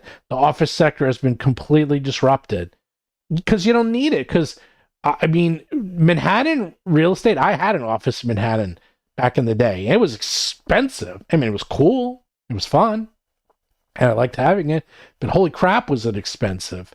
And I eventually sold the company. And now I've been completely virtual for 20 years now. My entire company is virtual. I haven't even met half of my employees in person. I'd say the majority of them, I don't even know what they look like. Okay. Because we're completely virtual, because I couldn't believe how much I was spending to have a physical office. Plus, I hate commuting. And when I bought my house back, and this was like 15 years ago, we would tell the real estate broker that I needed my own office. And people were like, huh? And it was weird. They're like, then they were like, well, this can kind of be turned into an office. Like, no, I need an office, like a big, real office. And I got one. In fact, this is where I am now. I have this beautiful, awesome office that I work in. And now it's funny. Everybody needs an office. Like, we were ahead of the time. And, oh yeah, when the pandemic hit, there was another day in the office for us. We're like, okay. It didn't affect us at all because 100% of my work is virtual. 100% of my work is done at home. Everyone works at home. And to be honest, Some of my employees, their wives or husbands or kids have disabilities, and they have to work at home. Like one of my best friends and programmers, his wife is partially blind and deaf, and she can't drive. So he's the only one who can drive. They have 2 kids, so he's the only one who can drive. He cannot work in an office. It's impossible. And he works virtual for 20 years now. He actually used to work before they had kids, and before he was married, he used to work in an office, but he hasn't since. And he never could, because he has to take care of his kids and his wife. So I know we got way off topic here, but I'm just I'm just going on to explain how everything is going online, and that it's just sad how D&D is going to become this online thing. And then in 20 years, okay, I'm going to do a poll because I want to see that. I want to see this poll. Okay, we're going to start a poll, and I want you to be honest. Did you know that Wizards on the Coast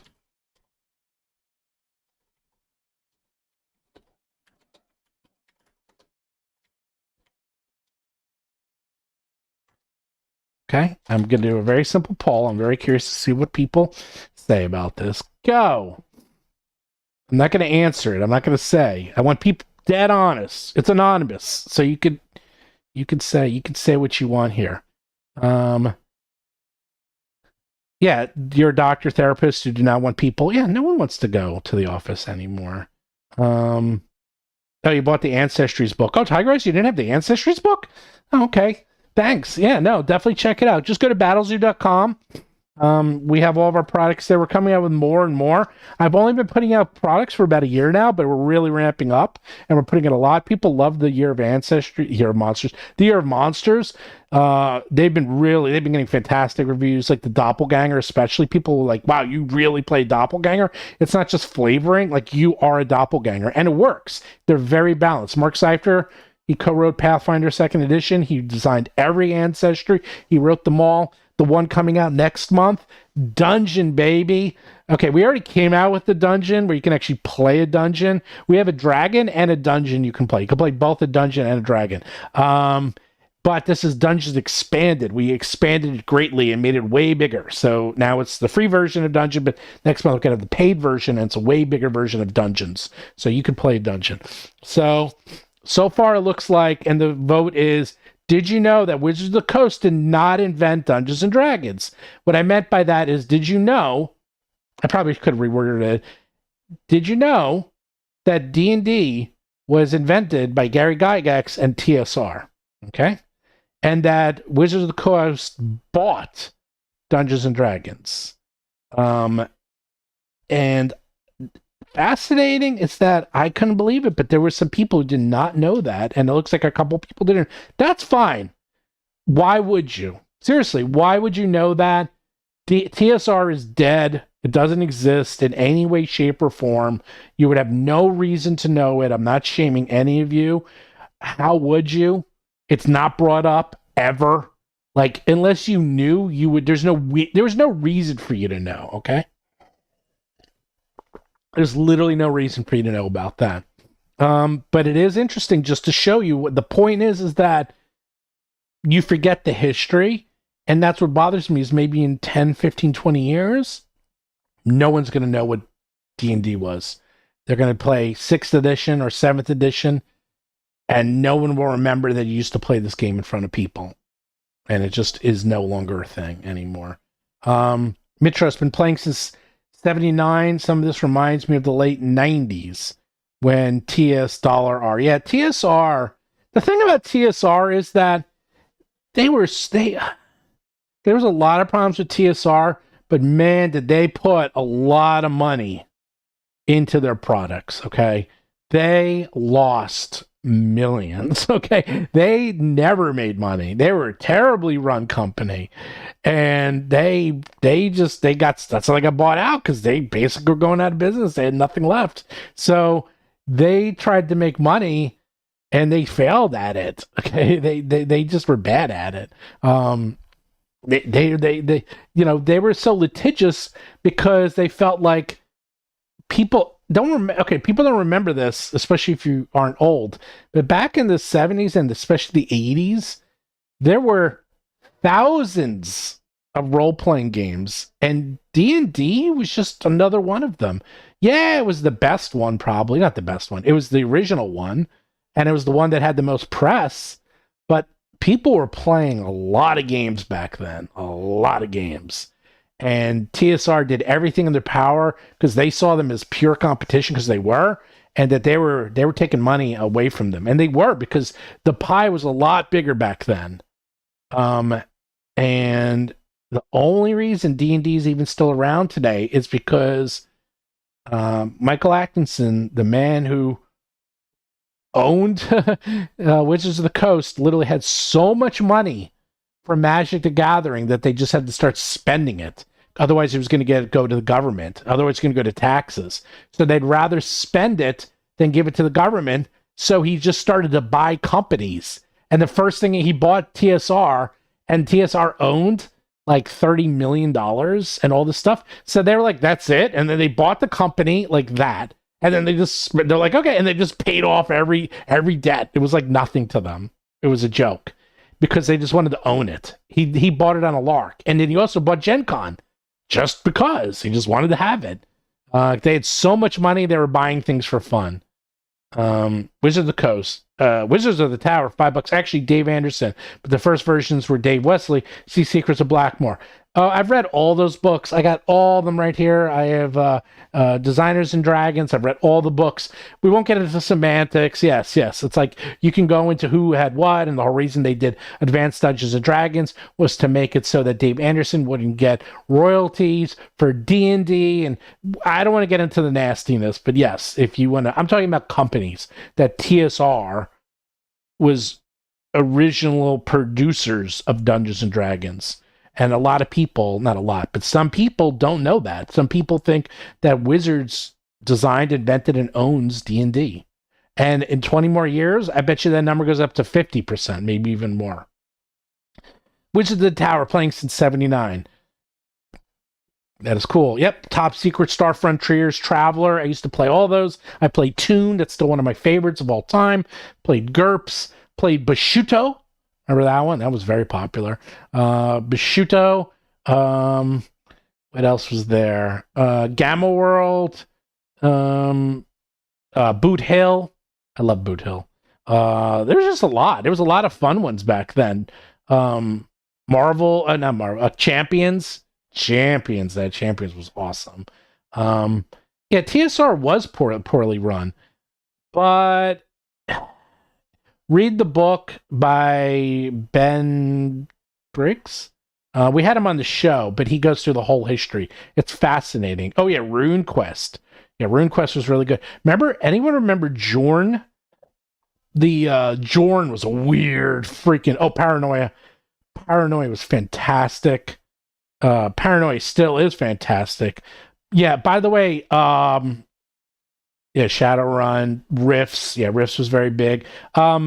People are now entering all their favorite games. One of the fun things was, yeah, right, TSR was Buck Rogers because the Cynthia Williams, is that her name? I can't remember. Yeah, the woman who owned TSR, she owned Buck Rogers, and she wanted to try to make money off of it, so they started to do Buck Rogers products, only to keep the IP and the product alive in the market. So they kept doing it. Tunnels and Trolls. Okay, hey, wait. You ready? Check it out. My Tunnels and Trolls box. Got it right here. It's actually just a very cool set.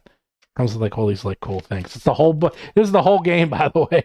Let give you an idea. Look at it. The whole game is in this little box. That's how complex Tunnels and Trolls was. So yeah, Ghostbusters, Dragon Quest, Twilight, 2K. Jorn, come on, no one remembers Jorn. Jorn was weird. That was the weirdest game. Wow, you played Buck Rogers, Mike. Good job. Lorena Williams. Yeah, it is with Lorena Williams of the Dill family. Yeah, correct. Tunnels and Trolls Judges Guide. Yeah, there's a whole bunch. Car Wars. Okay, Car Wars is fantastic. And there's a new version. Did the new version come out yet? I loved Car Wars. Car Wars was not only good because they came out with a book, a magazine for Car Wars. Car Wars is a better video game than board game. Oh, that's the problem. It's like Car Wars was so complex, it would be a much better video game. It was too hard to play. Yeah, the gold box games, Champions. Everyone's now going crazy. Oh, Tislantia. Yeah, I remember Tislantia. Um, I have the deities and demigods with the Cthulhu and Melbourne with the I have yes, I do remember the deities and demigods with the Eldritch myths in them. Why do you ask? Any reason? Any reason at all? How geeky am I? I'm that geeky, okay? What do you want? If you two could have your own version of Stormbringer, you would too. Especially that one. So there. I think is awesome. Yeah, Car Wars 6 edition's out. I actually played it at Origin. Ogre, I actually have the big box set in my attic. I have no one to play with. But yeah, I have the Ogre. Ogre was okay. I didn't really love Ogre. Dark Tower. Okay.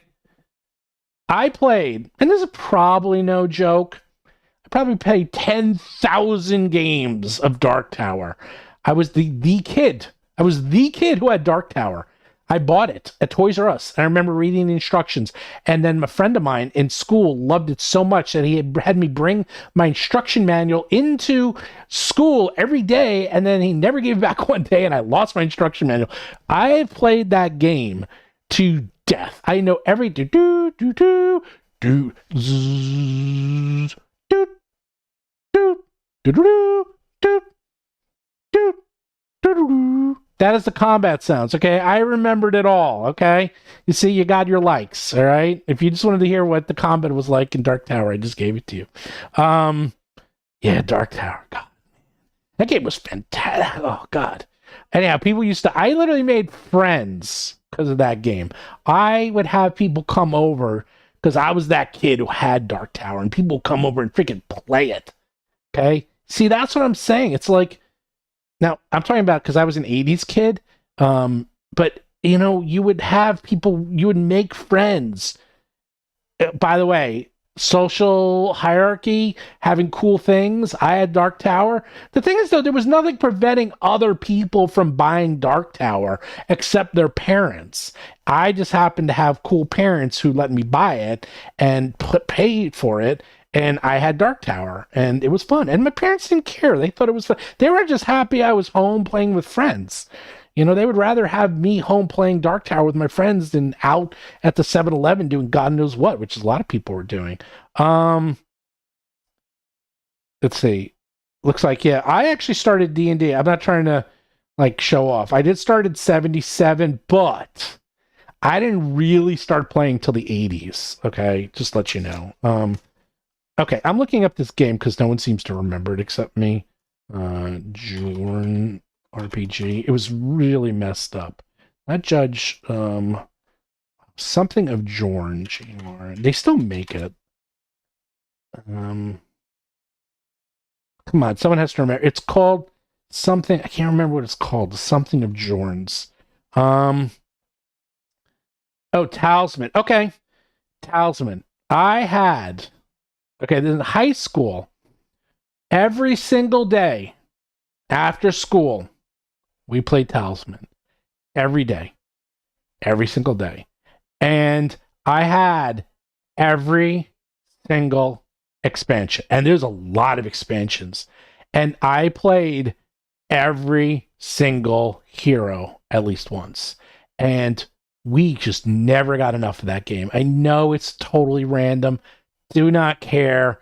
In fact, I don't know what it was about that game. It was me and my friend Lee Mark and Eric Marks, that's brothers, and I used to go over her house and we'd play Talisman, and then I got the city expansion and I got the dungeon expansion, and then we just kept adding and adding, and we just played more and more, and then we get the new heroes. And the thing is, what would happen is they came up with so many expansions, is that what happened is I would get the the new expansion just as we went through. Like, okay, I played all the new heroes, new expansion, try out those new heroes. Just as we got through those, new expansion. I came out with expansions fast for that game. Really fast. Oh, that's it. Sky Realms of Jordan. Thank you, Scott Pyle. I'd give you a hero point if I could. Okay, take a look at this game. This is the weirdest role-playing Sky Realms of Jordan. This game was bizarre to say the least. I remember this was like the weirdest game I've ever seen. I don't know if they still make it, but it was like really pulpy. Here, let's do a link. Like, look at this game, man. Look at this game. It's weird. I never played it. I really want to play it. I want to see it at like Gen Con. I just want to try it. It looks so bizarre. So Talisman is, yeah, it's like the baby version of Hero Quest. I actually never really played Hero Quest that much. I only played it a couple of times, but Talisman, God, I don't know, there was something about that game. That was the Gloomhaven of the day because it had so many expansions. You could play it so many different ways. Oh yeah, I have the Dark Tower remake, Tiger Eyes. The problem with the Dark Tower remake, it's fine. It's not the game. It's not the same. It's just not the same. It's also very hard to play. It's really crazy. So now we always get to the point of the program where we start to reminisce. Have you anyone who has been in Roll for Combat long enough that it always starts off the first hour or so, we talk about the topic, and then the last half hour is we just dive down the rabbit hole of memories. And this is always the most popular part. All we're doing is listing things, okay? Elf Quest. Yeah, Elf Quest was great. Okay. Yeah, you could there was so many of these games. Talisman on Steam. Yeah, Talisman on Steam sucks. So here's an example. Talisman in person, fantastic. I love Talisman in person. Talisman on Steam sucks. There's certain games. I'll give you another game we used to play a lot in the 90s was Titan. If anyone's played Titan, so Titan is one of these games. It's a very fidgety game that takes forever to play. They came out with a digital version of Titan. We used to play Titan. We used to play it for money, by the way. And it would take like 1 to 2 hours to play a game of Titan. Online, because it does everything, you can play a game from beginning to end of Titan in 5 minutes.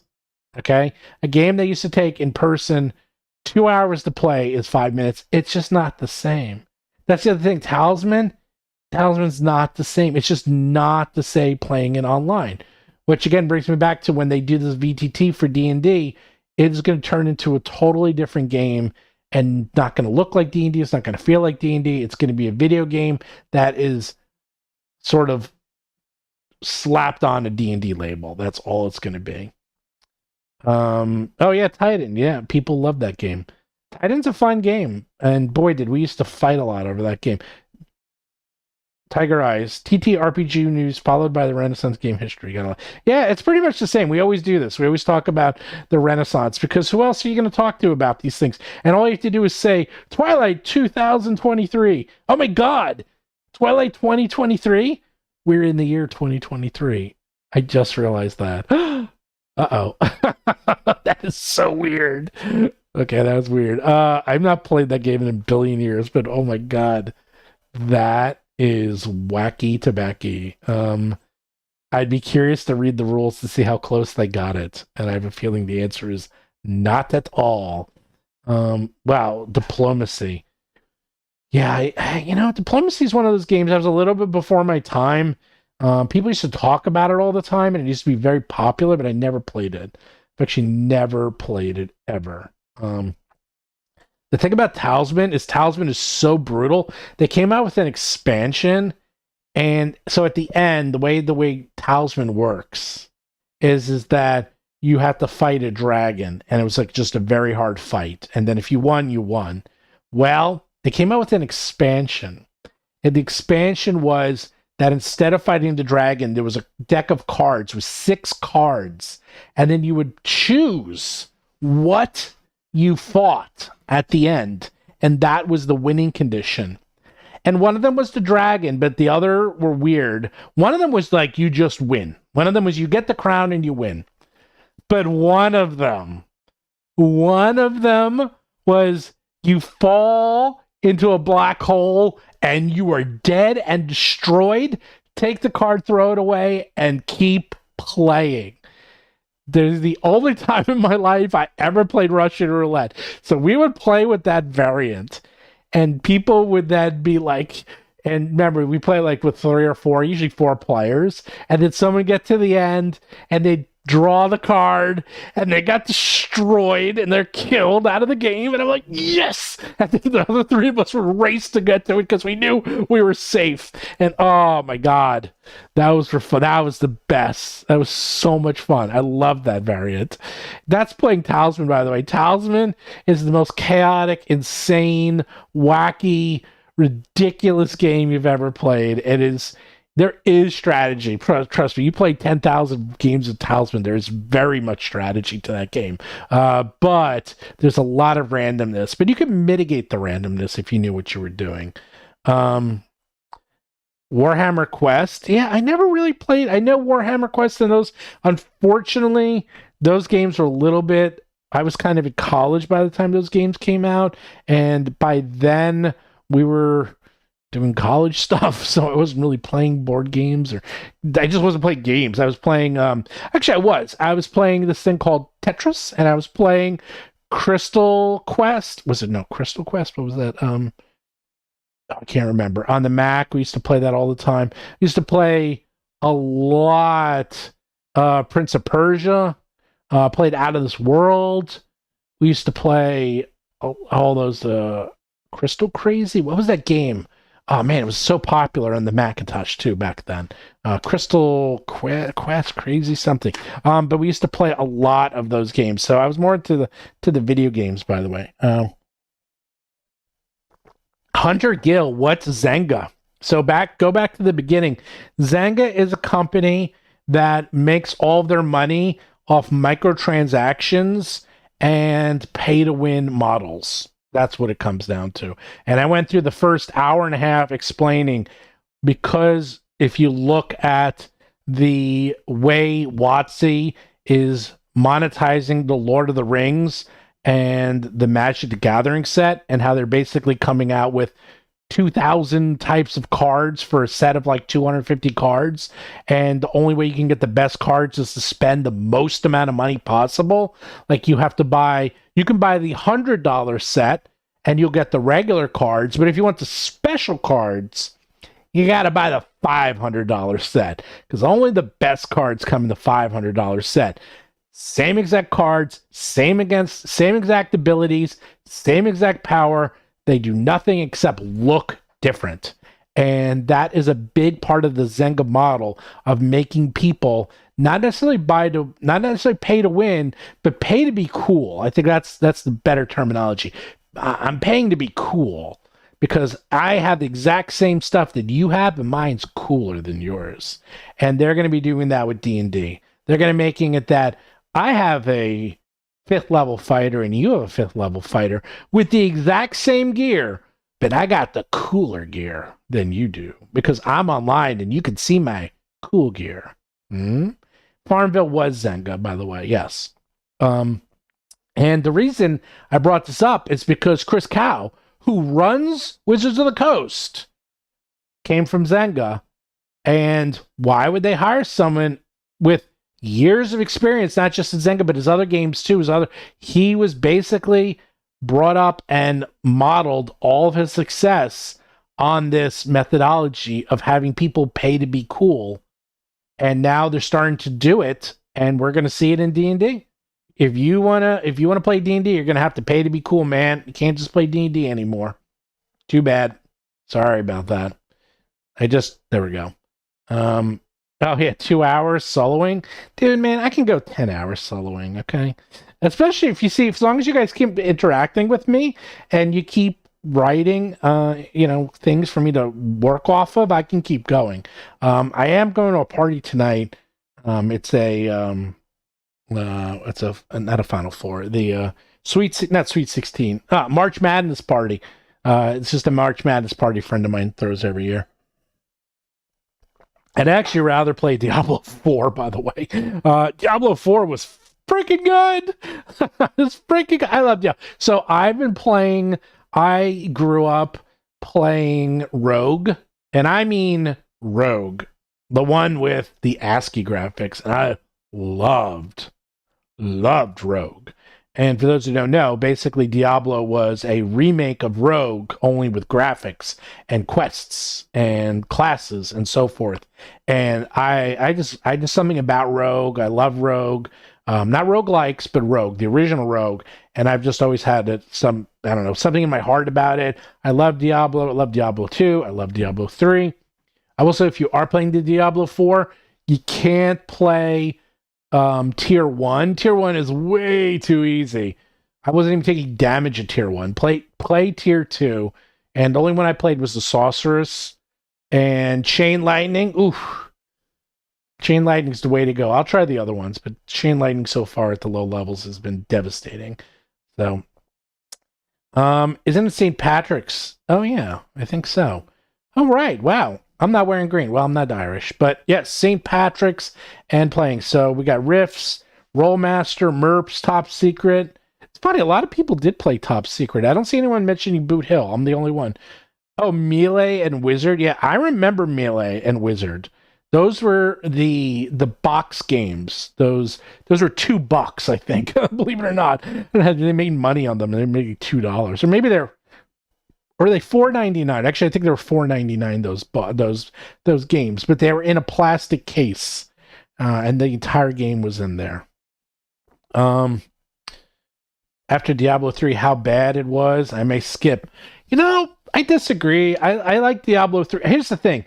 Diablo 3 only really started to get really good once you finish the game, okay? There's 2 parts to that game. The first part is playing the game, but then getting max level. Then you start increasing the difficulty, and then it's a whole other game. And it's like, then it started to get good. So, and that's the part I really enjoy. I really enjoy just going up against, like, making it harder and harder. You make it so hard that you can barely get by, and that's where the fun comes in, because then it's a real strategy game. So, and I tell everyone that. I say, just stick with it, get to the end, and then try it. And if you don't like it, so be it. But that's really good. Boot Hill and 007. I forgot about 007. Forgot about that. I never played 007. Pay to be cool, actually, brilliant way to sidespin. That's right. Yeah, pay to be cool. You see, pay to be cool has always been around, right? Cars, tennis shoes, clothing. In fact, they're doing that whole movie about the history of Nike and the history of how they came out with the Air Jordans. I think it's called Air. That is about paying to be cool.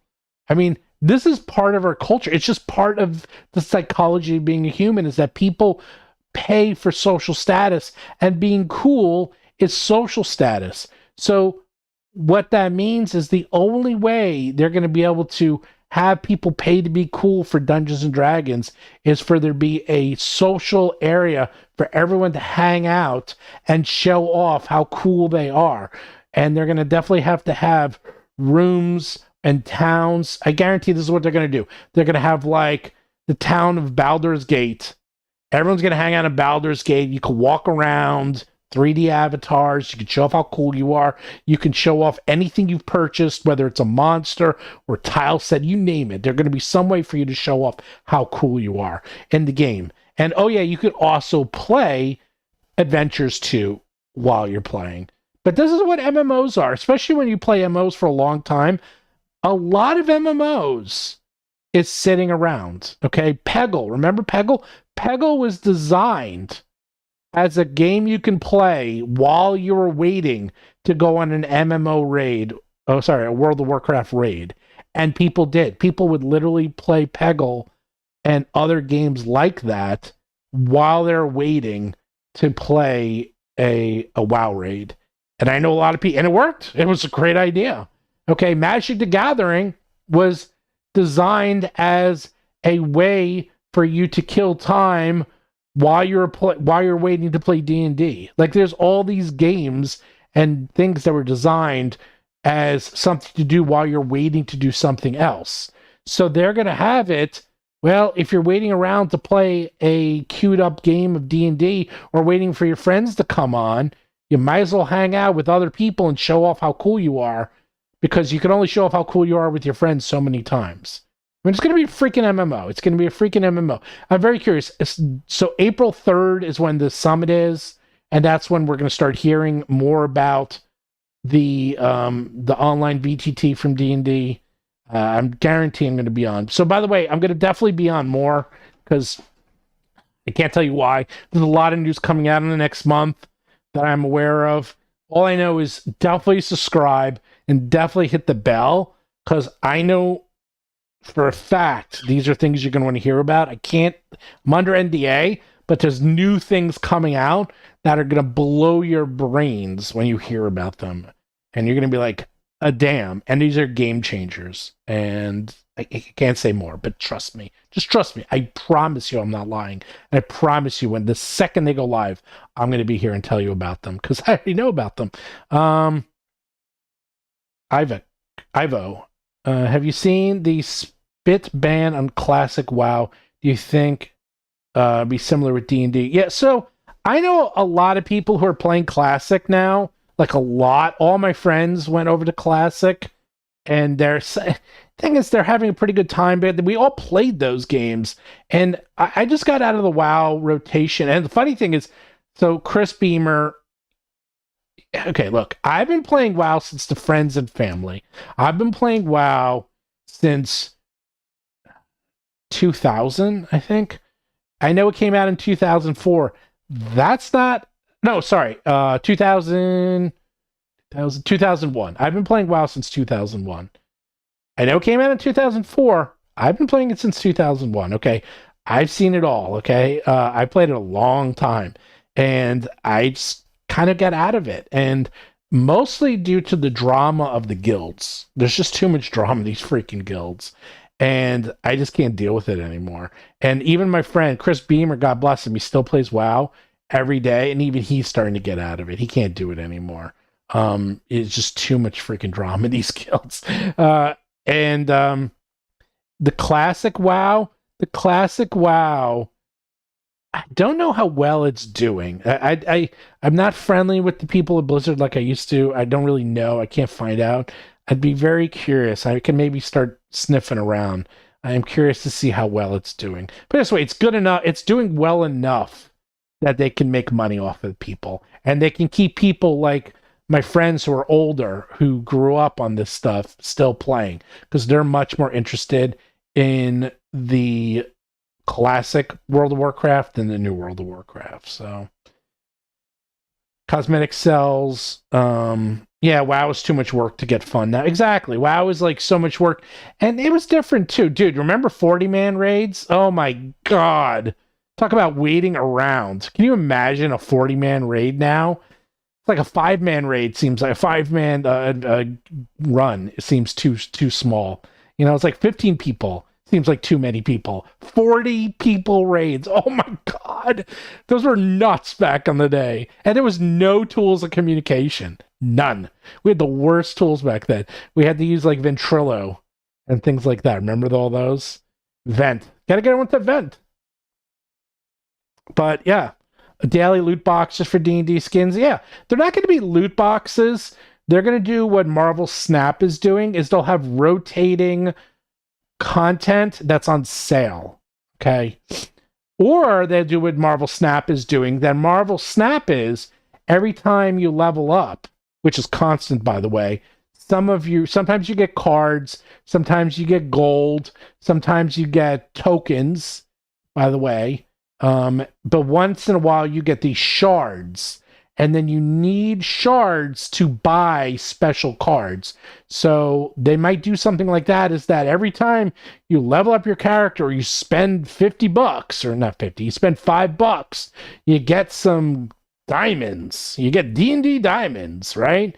You get the freaking D&D diamonds, and then every day they have something on sale, that requires 100 D&D diamonds, and you can't use cash. You have to use D&D diamonds. You can buy D&D diamonds, and of course they won't match up. You can't buy 100 D&D diamonds. You can buy 60 or 120 D&D diamonds, because they always want you to have a few left over, so that you always have a few and you can buy more. That's why they do that. So it's going to be something like that. Trust me, this is stuff they're going to be doing it, okay? I guarantee it. Yeah, some with 40 people every Friday, no voice chat. Yeah, can you imagine doing World of Warcraft, doing a freaking raid? And the raids were so hard back then. So hard with voice chat with 40 people. That's hardcore. I used to do that too. It was terrible. That's actually, we went very quickly to Vent. We went very quickly to Ventrilo and others. I forgot what else we used. We used a couple of others. Let's see, Skyrim Online uses the rotation. So I have played Skyrim Online, actually quite a bit. I actually like Skyrim Online, except it got very samey. I played a couple hundreds of hours of that. Rotating material sales is a way. All the skins and glam cooler than approach. Yeah, they do that. This is all new. This is not new. None of this is new. This has been around forever. The problem is that it doesn't work with the current Dungeons and Dragons model. So they're going to reinvent D&D into this. They're going to turn D&D into a game of being cool online, and that's it. So, TeamSpeak, yeah, TeamSpeak and Ventrilo. That was the TeamSpeak. I think we used to use Vent though because it was better. And you have to use push talk. And by the way, when I played Pathfinder Online, you have to use push to talk. And what's funny is I have two groups. So if you listen, I'm telling you a behind the scenes thing. So we have the Agents of Edgewatch game, right? Everyone in Agents of Edgewatch, myself, John Statz, who worked at Blizzard, Jason McDonald, Seth Lipton, and Chris Beamer, we all played WoW thousands and thousands of hours. Okay? They have never complained about push to chat even once, because it is in our muscle memory. I push to chat even when I'm not doing it. I just do it. The other game is the Circus, and no one in that game used to play World of Warcraft. They complain about push to chat every single week. They always complain. They hate it. They hate push to chat. But the reason I push to chat is because we have dogs, we have kids, we have ambulances going by, and it's a podcast.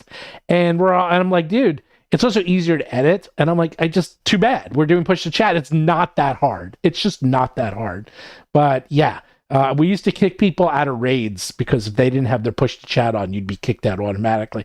And that was something you used to do in Ventrilo TeamSpeak, is that you can set up your channels that they have to be pushed to chat, so you can't even get in. Can't even get in unless you put your chat on.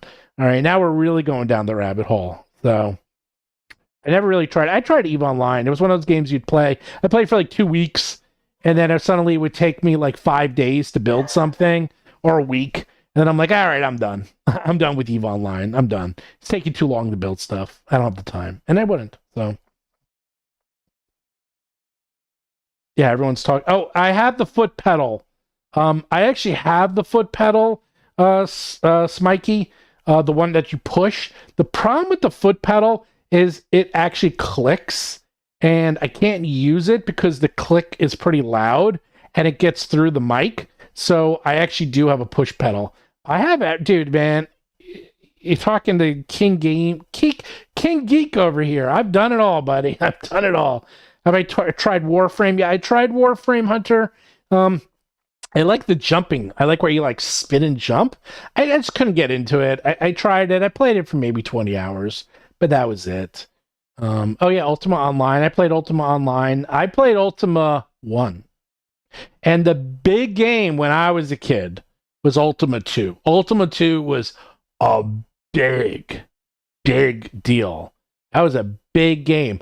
That's how I started to learn how to program, because I used to hex edit, hack the files of Ultima to give myself all the cool stuff. And I'll tell you why. I can pinpoint the time that I started to become a programmer, is that there was a thief in Ultima 2 that it would bump into you and steal something from you.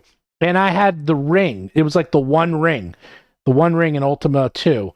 And you could only get one of them. And the thief bumped into me, stole my ring, and disappeared, and it was gone forever. And back then, the only way you can get the ring was to either start the game over or get a load of save. And I was so angry that I was like, how dare he? So I figured out how to hex edit, get into it, and I got myself 99 rings. The problem was that if you go to 99, you get one more, it went back to 0. So then I went back and I gave myself like 50 rings. So I figured out how to edit everything. So I would give myself the full inventory of everything. And that's how I started down the road of becoming a programmer. And so because of Ultima 2, I have Ultima 2 to thank. And that thief who stole the one ring from me is why I became a coder to this day. So there you go. Let's see. Tiger Eyes? Do I actually own Solstera and I've not played it? Or I own it. I have 500 plus games on Steam. Okay, I have everything. Okay, I'm a gamer at heart. This is my Steam Deck. I freaking use this thing every day. I will tell you what I'm playing right now, which I cannot. Okay, if you want to get something that's a Steam sale, the game you're going to buy right now is I'm going to tell you right now. Give me a second. So the Steam sales going on right now. You have to buy. I'm telling you right now the one to buy. Give me 1 second. I gave a list. I was in a private chat with all my friends of what to buy. And now we're really down the rabbit hole. Okay, XCOM 2, War of the Chosen. I had this itch to play XCOM, and I loaded up XCOM. This was like literally like 2 days ago. And it said, oh, do you want to play War of the Chosen? And I'm like, oh, what's War of the Chosen? I totally forgot about it. I bought it 6 years ago. Okay. I started to play it. Best strategy game ever in history, ever. The entire cast is like the cast of Next Generation. I'm literally ordering around Deanna Troi and Worf because they're part of my unit. It's $4. It's $4 on Steam. Go buy it, play it. I'd probably say it's the best strategy game I've ever played. The story is fantastic. It's just so good. I can't even get into it. And I played everything, man. I can't get over it. I'm stunned how good this game is. And of course, I went back. I saw reviews 10 out of 10, 9.5, 10 out of 10. I was like, okay. And then I was like, oh my God. And it starts like that. Boom. Gets right into it. And like within an hour, you are running. And within 2 hours, you're sprinting. That is a fantastic Inscription. Fantastic game. Inscription, A+++. Love that game. That game, loved it. That was my favorite game of 2 years. Yeah. Some people like War of the Chosen. Oh my God, is that game. I did not play Chimera Quad. Can't say it. Chimera Quad. Chimera Squad. I bought it, but I never played it. I actually heard it wasn't that great. What is this game, Star Trek? No, it's the Next Generation show. I'll give you some good games, though, if you want to stay with under $5. I'll give you a whole bunch of new games that you should buy if you want to get something at the Steam sale. Cyberpunk is 50% off, by the way. If you've not played Cyberpunk and you like Keanu Reeves, freaking buy that game. It's really good. And Keanu Reeves is fantastic. And he's in that game a lot. Like, he is in the game a lot. It's not like he just shows up once in a while. He is everywhere. And he's fantastic. Okay, Star Wars Fallen Order, $5. Best Star Wars game I played since TIE Fighter. Terraria, $5. If you haven't played that game, it's a classic. Titanfall 2, $4.50. Fantastic game. Darkest Dungeon. Love Darkest Dungeon. I actually don't like Darkest Dungeon 2 that much. I can't get into it. Darkest Dungeon, $4. Undertale, $3. Dishonored, $2.50. These are all A+ games. but the A plus one of them all. Yakuza 0, $5. Yakuza 0, just buy it. Okay, buy Yakuza 0 and buy War of the Chosen, all right? Just freaking buy it, okay? Those games will keep you going. Yakuza 0, all the Yakuza games are very good, but Yakuza 0, not only is it the first one because it's a 0, it's so good. It's so good. Darkest Dungeon. I love the game. I actually thought it kind of broke when they added the vampires. I didn't like it so much because it gets a little weird, but Darkest Dungeon, I love Darkest Dungeon. And the sound effects when you hit things, they're so good. It's so good. Yeah, people are saying it has, Darkest Dungeon's so tough too. I like really tough games, by the way. The best game since TIE Fighter as a Star Wars game, it's really good. You got to play it. It's hard to say. It's different than TIE Fighter. Someone just finished their 5th playthrough of Cyberpunk. Cyberpunk got a bad rap for a lot of reasons. It mostly had to do that they were lying to people. It's very similar to OGL. It also had to do that they did not show what it looked like on the PlayStation 4. And at the time, that was the only thing that everyone had. So people were buying it and it was not working on their PlayStation 4. I played it on my PC. It was fine. I didn't have any bugs. And Lauren Seg, who is on our show and No Direction, she played the whole game to completion on her PlayStation 4. She had no problems with it whatsoever. So, I have Grounded. I did not play it. Oh, you're right. Sorry. X-Wing versus TIE Fighter. I forgot about. That's a superior game. That one's way better than X-Wing. TIE Fighter. You have to remember, I played those when they first came out. There was like X-Wing. Sorry, there was X-Wing, right, then TIE Fighter, and then a couple years later, X-Wing versus TIE Fighter is the best of all those. But I put it this way, for you play that but Star Wars Jedi Fallen Order is $4, okay? It's fantastic. It is really good. Really, really, really, really good. Pathfinder Kingmaker, you can get Pathfinder Kingmaker for $5 now too. So, Against the Storm, I actually have Against the Storm. I played Against the Storm quite a bit. I told you, man, I can talk about anything. I have Against the Storm. I played it for about 20 hours or so, 10, 20 hours. I liked it. It started to get very repetitive though, so I kind of stopped playing it after a little while. The Colville mission. I forgot about the Colville mission. All right, now Squadron. I didn't really like Squadrons, is because Squadrons was a VR game that they turned into a PC game, and it felt it.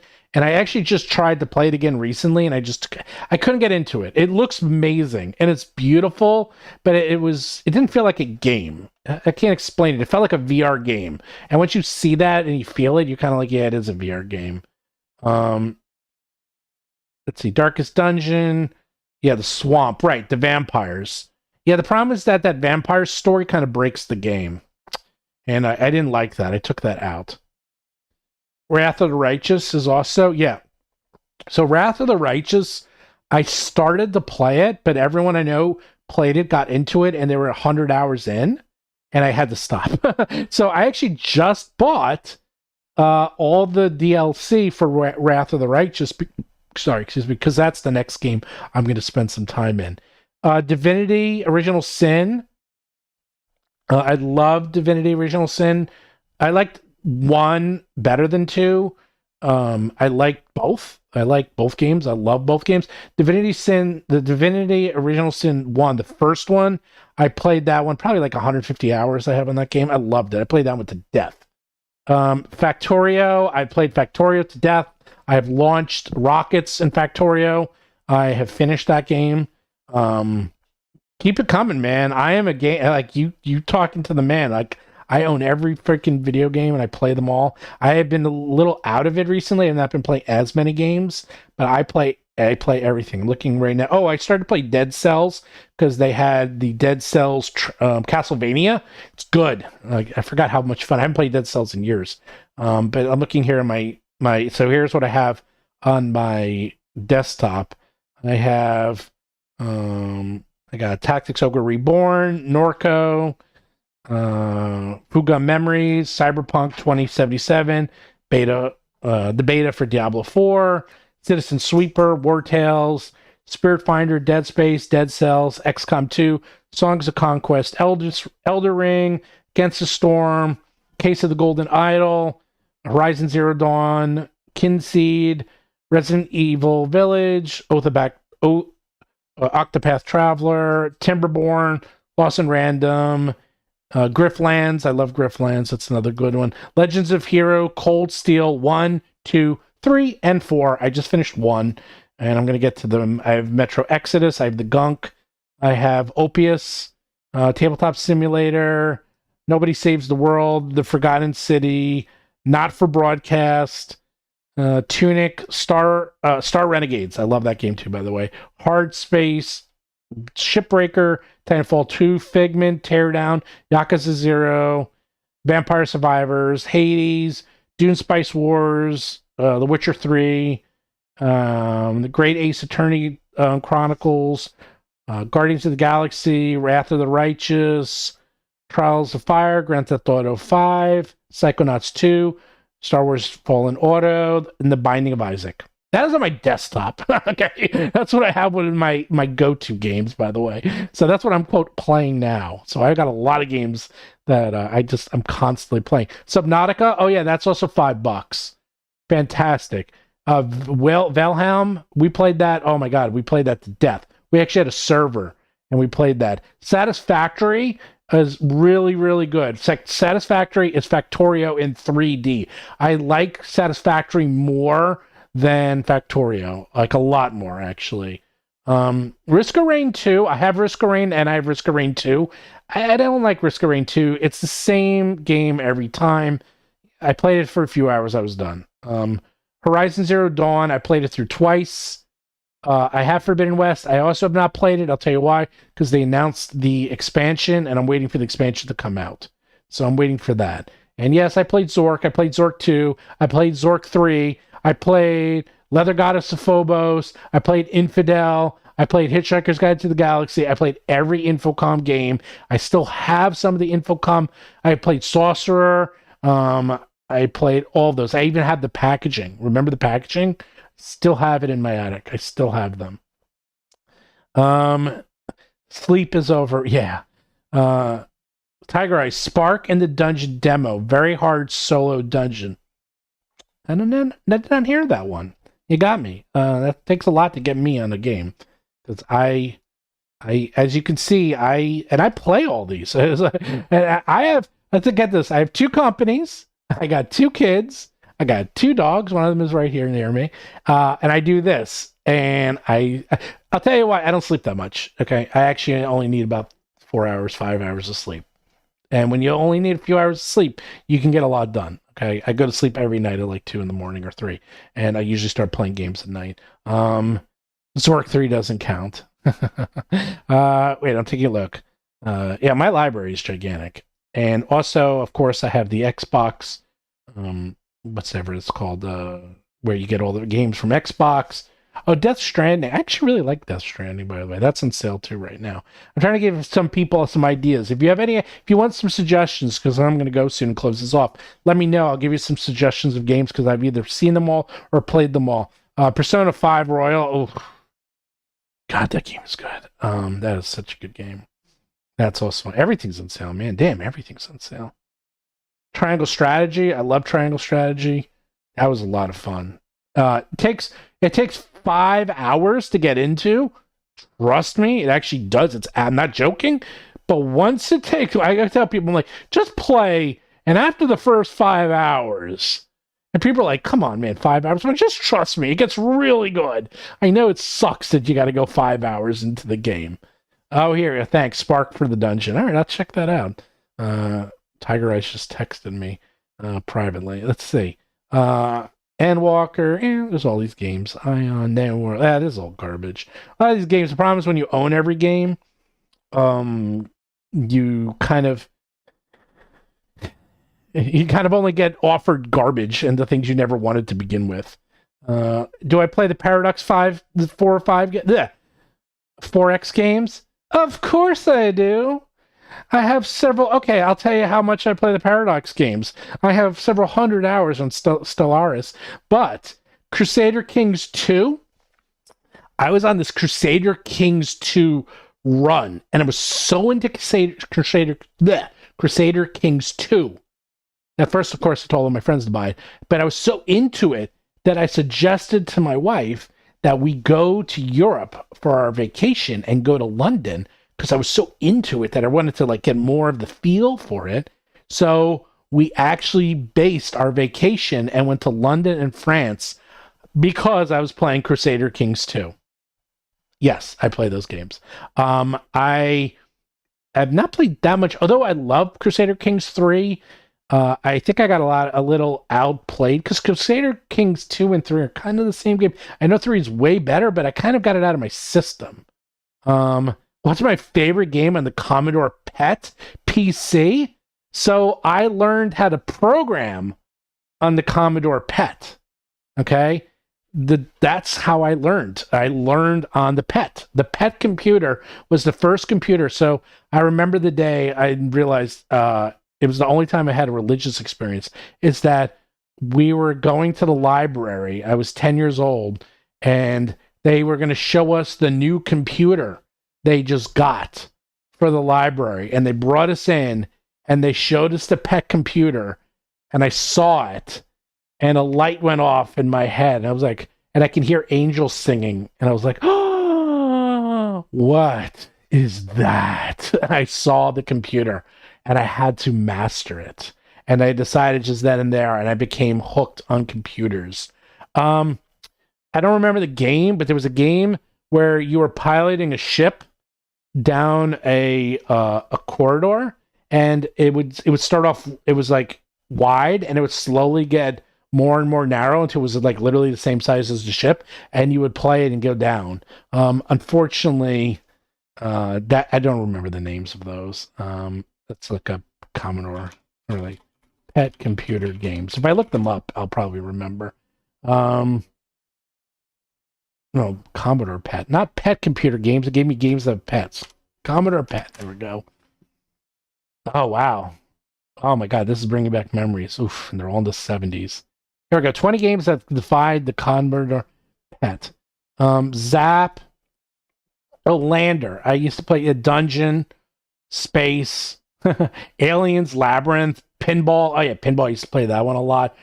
Yeah, these are all pretty. Yeah, a lot of these are games I used to play. Space, Lander. I played Lander a lot. Played Zap a lot. Let's see. I'm seeing what else. Pinball. Pinball was really good. Breakout, of course. Everyone played a lot of Breakout. Bomber, which was just a Space Invaders clone. Racer, Tank, Lawn. Yeah, good job. Do I think of Disco Elysium? I love Disco Elysium. I love Disco Elysium. The problem with Disco Elysium I had is that it was almost too much. I'm a completist. So, there's 4 different types of gamers. I've become much better at it. I actually should probably replay it. I'm a completist. The problem with being a completist is I play a game like Disco Elysium, and I can't enjoy it as much because I know there's 10,000 paths that I'm not taking, and I'm obsessed by seeing what I'm not doing.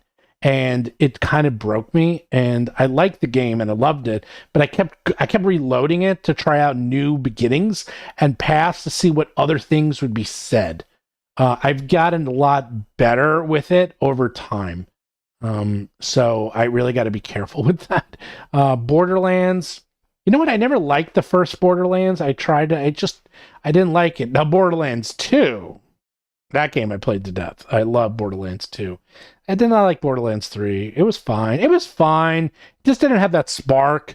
The bad guy wasn't as good. The bad guys, there was like the brother sister. They weren't as good. I mean, that's the thing. It's like bad guys made that game. And what was the guy? What was his name in Borderlands 2? Good. He was so good. He was such a good bad guy. Parsec. Yeah, I remember Parsec. Lunar Lander Parsec. Oh yeah, Gradadia 2 HD remaster on Steam. Yeah, that's a very good game. Let's see. Crusader Kings is a great way to learn how to right. Oh, dude, I know everything about the feudal system. I learned new things playing that game that I didn't know. I knew a lot about feudal system. I learned every aspect of the feudal system playing Crusader Kings. Handsome Jack, thank you. Oh God, Handsome Jack. Handsome Jack was so good. In fact, I was just cleaning up, so I have like an 8 terabyte. I actually have 1, 2, 3, 4, 5. I have 5 hard drives, and most of them are 5 to 10 to 12 terabytes, and they're all full. And so I was just cleaning out my Steam library, and I just cleaned out all my Borderland games because I was like, yeah, I don't really play those anymore. I just got rid of them. I'll tell you a few more I got on here, okay?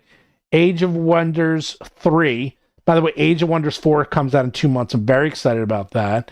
Crusader Kings 2, Crusader Kings 3. I'm looking at my favorites.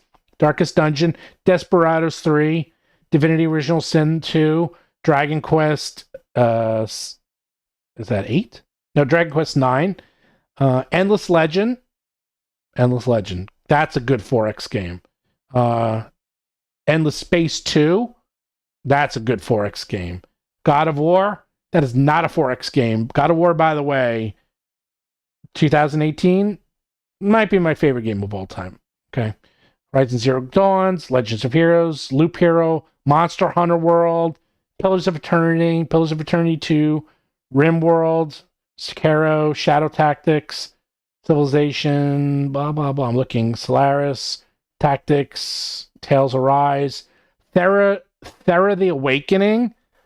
Great game. That is another fun. That's a very good one. There's Thera 2. Thera 2 is fine. Thera, the originals. They are Billions, Wasteland 3, XCOM 2, and Yakuza 0. So those are my favorites, if you wanted to know. Though that's right now in my, what I tagged as my favorites in there. The only problem with Crusaders Kings 2 and 3 and those types of 4X games, I like games that have an ending, and those games just never end. And that's the thing. It's like I really get into them, and I realize like you build these stories over your mind, but after a couple of hours of that, I just kind of I'm like, okay, I need a constructed story that gives me beginning, middle, and end. The Lamplighter League, yeah, I am very excited about it. The Lamplighter League looked very good. To RimWorld, the Time Vampire. Oh, RimWorld. I played hundreds of hours of RimWorld. God, I love that game. Talk about a time vampire. And that game can kill you so quickly, too. That game is brutal. You can play that game, and you could be 50 hours in, and then all of a sudden you get invaded by aliens, and they just destroy your entire base, and you're over. And you're just like, oh, well, and you got to start over. That game is tough. I thought you were joking at the stream disintegrates into just naming things. Well, I'm naming things I like, and then people just like to hear what other people enjoy, okay? And people want to know what other people play. And, it's just human nature. And I was just also listening out because I was talking to a lot of my friends, because a lot of people do come to me for recommendations from Steam games or video games in general. So I'd be happy to help you out if you had any idea. People ask me, like, I'm looking for this, I'm looking for that. And that's why I was telling you about War of the Chosen, because I played a lot of tactical strategy games, and this is the best one I've played. I can't get over it. I mean, I am a huge Star Trek nerd, so half of it is that you have the best cast I've probably seen in a long time. The other half is just really good, and the story's good, and it's very hard, and I like really hard strategy games, and there's a lot going on. Like, when you play that game, you forget about everything else that's going on in the world. Like, you have to play that game and only that game, and you can't do anything else, because if you try anything else, your brain will melt. I'm sorry. Anyhow, I do have to go soon, but hopefully you guys had fun and enjoy the stream. The problem is when I do these streams, I can't stop. There's no way for me to stop. We're just nerding out there. Oh, No One Lives Together. How can I forget? My second favorite game of all time. No One Lives Forever. Nulf. I played Nulf. I played No One Lives Forever 2. And I also played the Jack expansion, which was terrible, by the way. No One Lives Forever 2 was fine. No One Lives Forever. Greatest game, one of the greatest games ever made, ever. Period. End of discussion. You cannot find it. It is in IP limbo hell. I'm sure you can find it illegally, but you can't find it. No one can find it. That game is so good. I got so good at No One Lives Forever. I got through the entire game using a crossbow and one bolt. Because I would use my crossbow, I'd fire at someone, I'd kill them with the bolt, and then I'd go get the bolt and pull it out and reuse it. And I reused the same bolt for the entire game. If you want to see some of the best written dialogue ever in any video game in history, go to the internet, go to YouTube, and look up No One Lives Forever, because they talk, the bad guys, you can listen to conversations, they will talk about and compare the health insurance from each evil organization and what the pros and cons were for the health insurance. I still remember the dialogue to this day because it's so freaking good. And my background wallpaper for 15 years was, what was her name? Gail? I can't remember her name. The protagonist in No One Lives Forever. She was my wallpaper for forever. Nolf 2. Nolf 2 was good, but not as good. Nolf 2 was better in the sense that it was a better made game and it had better graphics and it was a smoother game. But Nolf 1 was just incredible, by the way. It's so freaking good. Oh god. Yeah, I wish you can't find it. I mean, it just doesn't. It's, first of all, it literally came out in the year 2000, so it's 23 years old, and it looks it. Oh, Kate Archer, thank you. I couldn't remember her name. Kate Archer. God, Kate Archer, so good. Listen to that game, find it, just watch it on the internet. It's going to be rough. I guarantee you're going to be like, ooh, this game is a little rough. Hey man, it was 2000. What do you want? However, Nolf 2 looks a lot better. Just listen to it. Trust me on this. If someone who has like all the conversations, and it starts off, the very first mission is that you have to do something with a monkey, and then they start like normally they'll have a conversation. There's like a 10-minute conversation about monkeys. And then you're like, what the hell? That's when you knew what you were in for, because you're like, oh my god, they're talking about monkeys for 10 minutes. And sure enough, the whole game is like that, where they just go on these diatribes of talking about the strangest things, but they're all realistic in the sense that this is what people who work in an evil organization, who know they work for an evil organization, they'll talk about what their life is like after work. They talk about how each evil organization compares to the others. They compare health insurance. They compare perks. They compare guns and weapons and who dies and how well they get treated. It's so freaking good. It's actually a nod to James Bond and Austin Powers, but it's a nod to 60s, because it came out in 2000, but it's actually a nod to the 60s, and now it's really dated if you watch it. And the other interesting thing about it is that they even attack feminism in the game and how like women aren't expected to be as good as men. It's really fascinating. All right, I gotta go, but here we got Beyond Good and Evil. I love Beyond Good and Evil. Fantastic game. Bard's Tale. I played the original Bard's Tale back in the day on my Apple II Plus, okay? And I would sit there with the graph paper mapping out all of the dungeons. And I finished Bard's Tale, and then they had an option to import your characters from Bard's Tale 1 into Bard's Tale 2. The problem was my characters were so high level that when I imported them in to Bard's Tale 2, it broke the game, because all my characters were like 90th level or whatever, and it wasn't even fun. And I actually never even played Bard's Tale 2 because I kind of broke the game. I learned a lesson there. It's like, you don't want to be overpowered. You want to play the games at the right level. So, there we go. Here it goes. YouTube provides, yes, the operative No One Lives Forever full game walkthrough. Yep. Just watch it. Serious, just trust me on this, okay? Trust me, it's going to be a little rough, but you're there for the commentary, and the bad guys are so well written. This is one of the best dialogues of anything, really, not even video games, ever. It's incredible, the dialogue. By the way, the game was fantastic, too. And the stealth was so good in that game. I love the stealth element. So, anyhow. Which is actually why I like XCOM, because I like there's XCOM 2, The new one I'm talking about has a lot of stealth, and you can finish the levels without killing anyone. I actually just did that. I did a couple levels where I actually got in and got the package and avoided all the bad guys and left. And it was fun. It was actually a lot of fun. So you can play the game lots of ways, which I really enjoy. Anyhow, I gotta go. Thanks everyone for joining us. Come back. Do like, subscribe. Check out battlezoo.com. Check out Roll for Combat. And check out, more importantly, RPG Superstar. Anyone can enter. You got like 2 months. You got plenty of time to make Pathfinder monsters. Okay? Try it out. You have nothing to lose. It's free to enter.